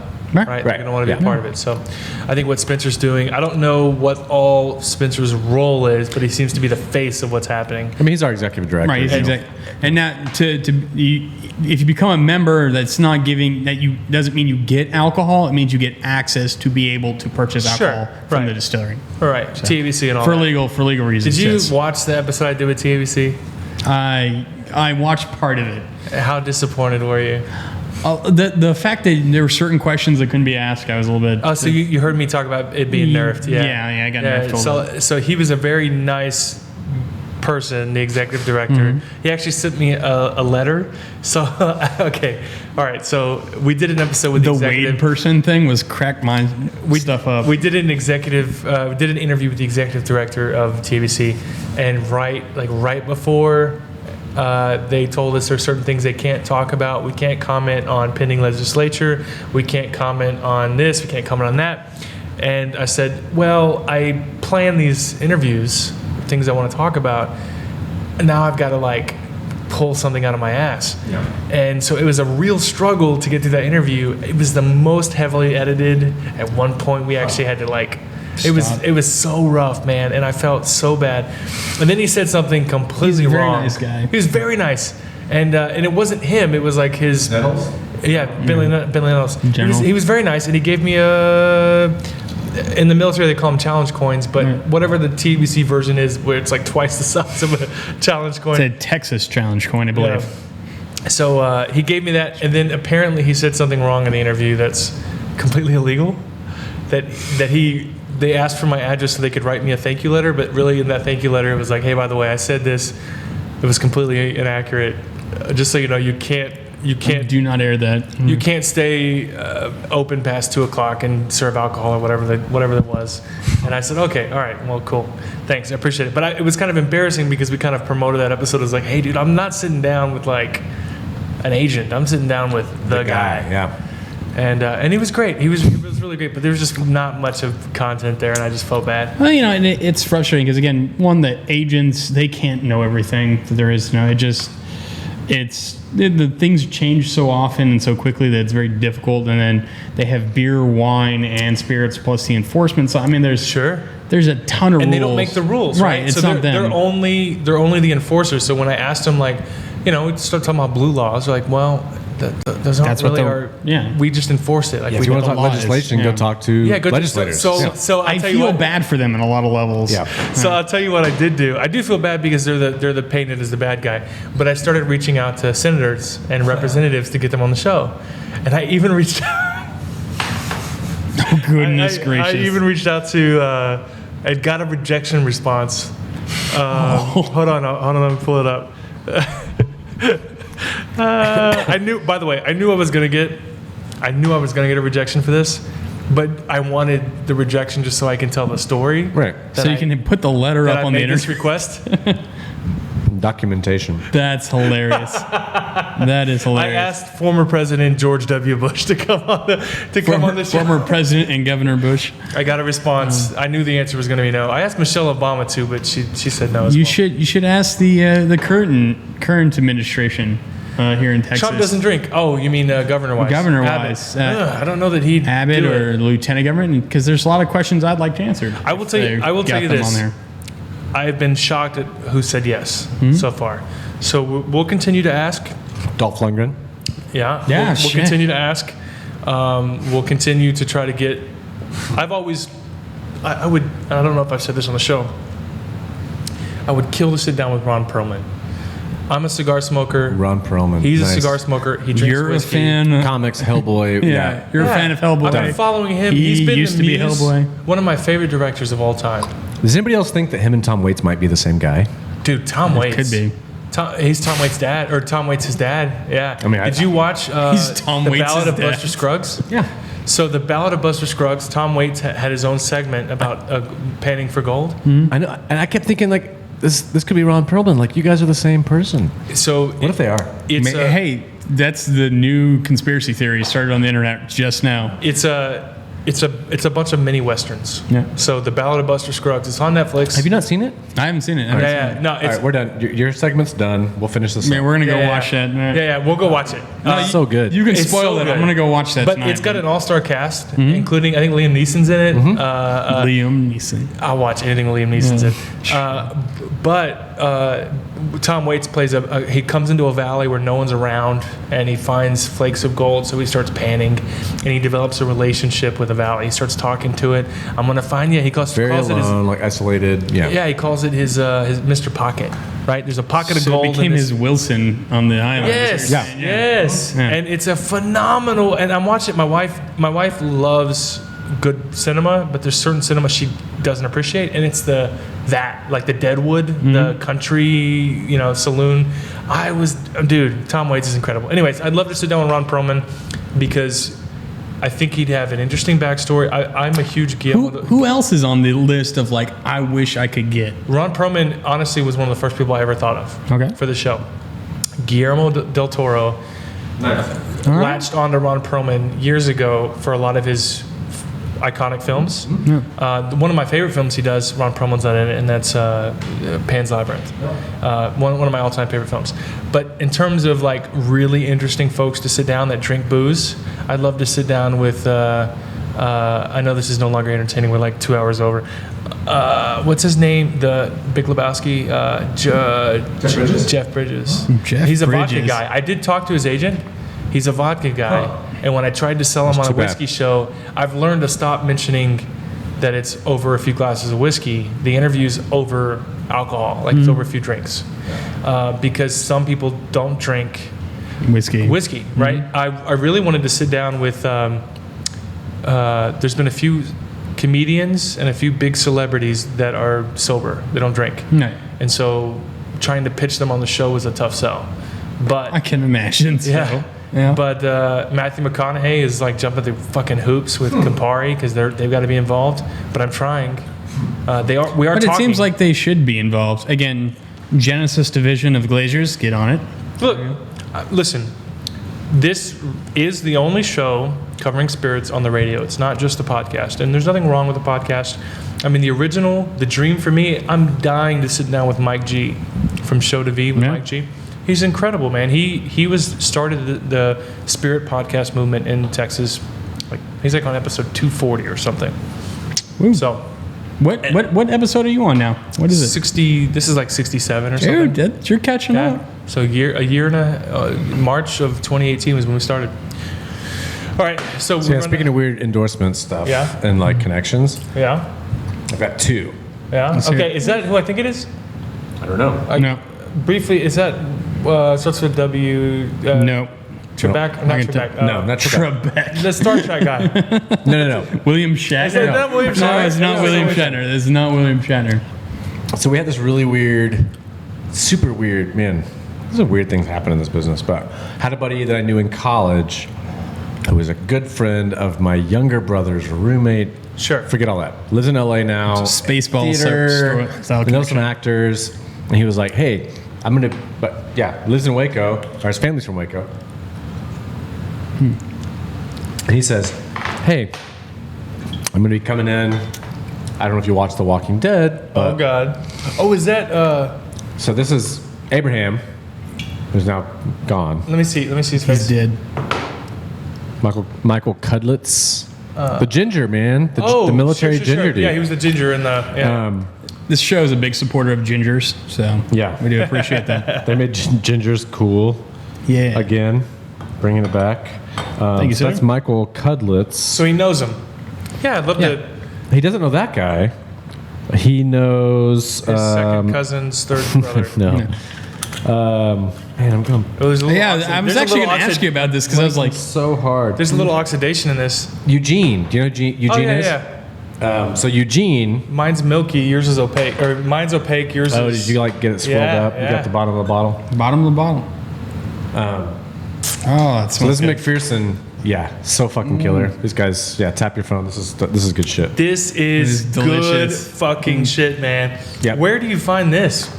We ordered it online. So okay, It's made in so, Texas. Yeah. Yep. this is McPherson. We started with Holy shit, that is good. our pursuit was we want to find some dessert wine barrels, but we want it to be estate grown, legit, like 100% Texas There's stuff. a pecan note there. Like it tastes like legit Jared, pecan have you guys shell. distilled brandy for any wineries yet? Nope. You haven't done it? Oh shit. We get asked all the time from different wineries from across the state, and we've made a ton of brandy for wineries to make sherry style. I'm so sad that I don't have my Bodega de Mitchell because there's the oldest sherry Solera in the country is up near these guys. In Deanston, yeah, the oldest sherry. 78? 76. 76. The year I was born. Ahead of its time. And I don't even, is anyone even maintaining it? What's the name? It's being maintained. It's called Bodega de Mitchell. And he actually passed away a couple of years ago. He was one of the pioneers of the winery kind of movement in Texas. Like he was involved with Lano, right? Yeah, he was a professor in Lubbock. Basically he was a biology professor at Texas Tech, and they were literally making wine in the basement. And the university was like, you guys cannot do that here. And so they finally moved him off. And then again, some of the guys split off and did Yano and whatnot. But he started this sherry Solera, again, before it was illegal to call it sherry. Sure. So it's grandfathered in as a legitimate sherry here in the state of Texas. And it's in downtown Deanston. And it's got this crazy note to it, but it's... Again, you and I have like... It's really heady. Yeah. I mean, there's a lot of acetone on it, which is Crazy. surprising, but it's definitely not a cream or a... Not at all. Or a PX. I mean, nowhere near. It's drier, but it's odd, but still. Oldest concurrent sherry Solera in the country. How many barrels are in it? 2? 3? No, there were 40 barrels Oh, wow. Okay. of it. So there's actually quite a It was bit. right up near them. Mm-hmm. And, of course, with a sherry Solera, if you move it, Can't call it sherry. the time starts over. What? Like, Yeah. you literally physically can't move the barrels. Gabe is Even if it's a few feet? nothing. Can't move from the building, the premises. So as soon as it's moved off of the premise, it's no longer... It starts over. Yeah, so it can't be called sherry anymore. So it's literally only sherry if it's in that same building, Interesting. which are cool historic building. So Yeah. Gabe was on a vacation recently with his girlfriend. Mm-hmm. Company paid for a day for him to fly down to Hideth and spend some time trying to buy some sherry barrels. Mm-hmm. And so there's the Criadera, which is the precursors to the Solera, but the Solera can't move. And he said literally these things are like encased in concrete. They have all these 500, 700 liter barrels, a big row of them, and then the next tier up, the next tier up, Right. and they had poured concrete pillars so that even by accident, someone couldn't accidentally come along and like knock out a little wedge of wood, and now the barrel rolls away and it screws up the Solera. Because they're that picky. Like, no, these cannot be moved. Everything else that feeds into the Solera system can be moved, but those can't be moved. The bottom. And it was just like, he was like, yeah, they poured concrete to hold these barrels in. I'm like, that's in the insane. U.S., like that's insane. Like, to think about it. So, I can't remember the name of, I think it's Alvarez is the bodega that has the oldest 2 sherry Soleras, and they have a 1910 and the 1927. Two different bottle releases that they make from those 2 Soleras. And 1910, as far as I know, that's the oldest global sherry Solera that's, or PX specifically Solera that's ongoing, concurrent, but. Which, I mean, when you're talking about some of these older...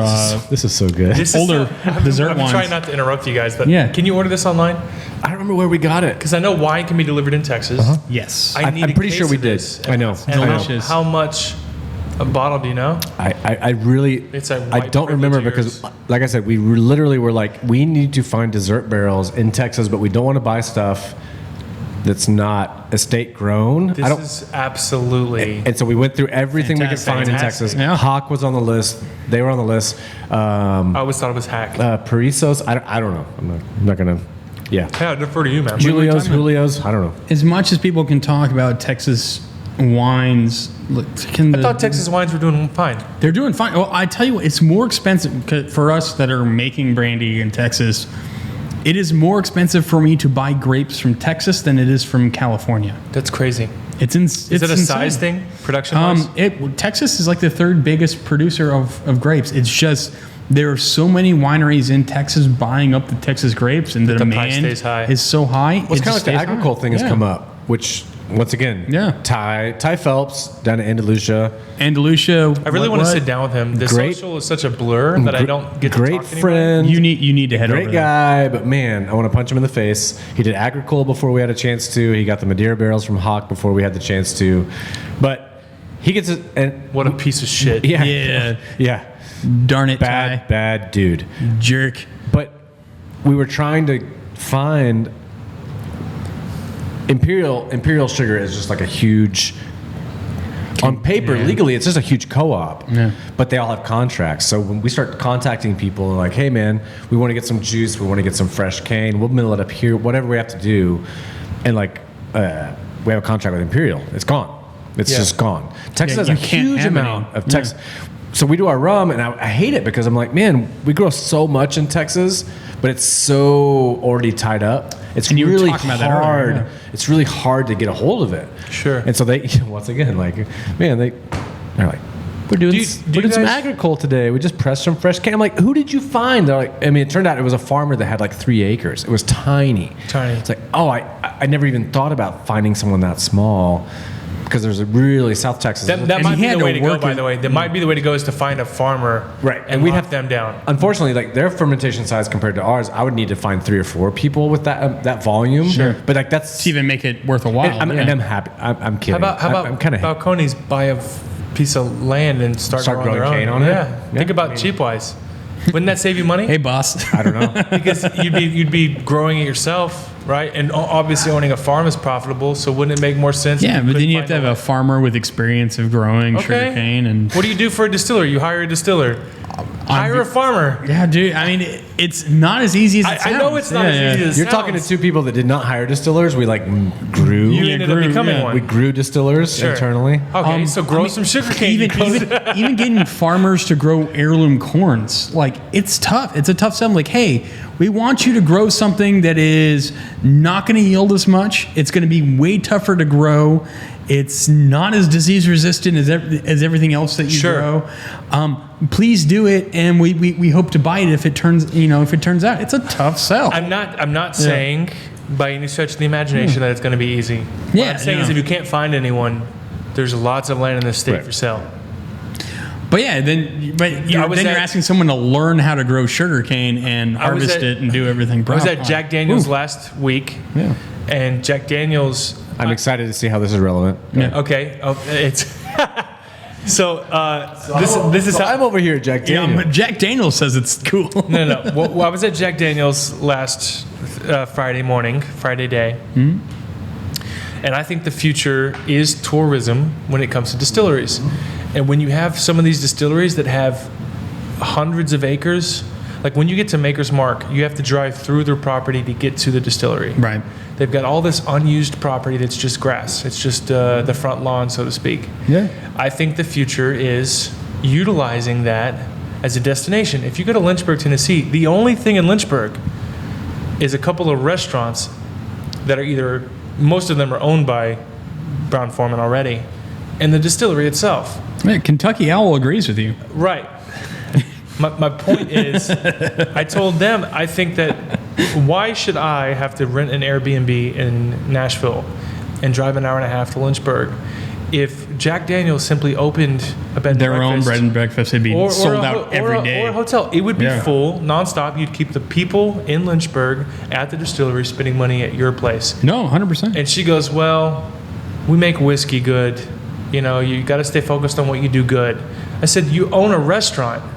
Miss Mary Bobo's is owned by Brown-Forman. It's a restaurant. You go and you pick out a barrel, then they buy your lunch at Miss Mary Bobo's.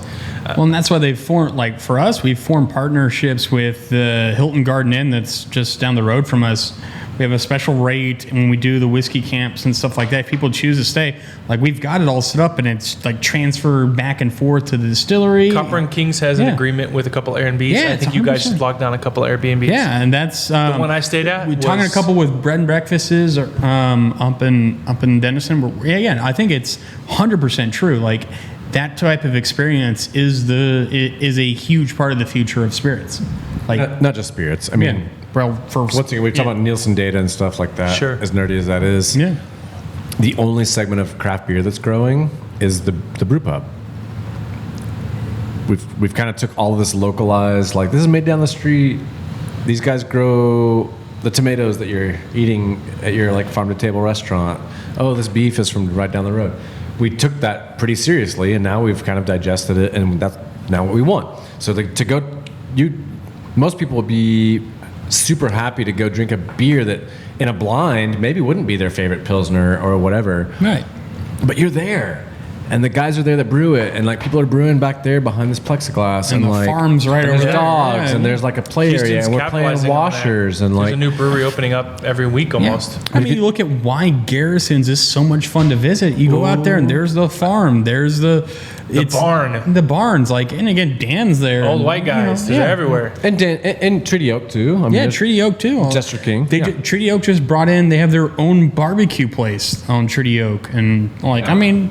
100%. I think that's a really great future. I think that with as much land that is in Texas, we can do some cool stuff. Destination visits need to be capitalized, and it makes sense to be owned and operated by the same place you're visiting. Yeah. I'm coming to visit the distillery. I'm staying in your bed and breakfast. Yeah. I'm eating at your restaurant. Yeah. Why not? And we're kind of backpedaling because we kind of like built a big production facility and didn't.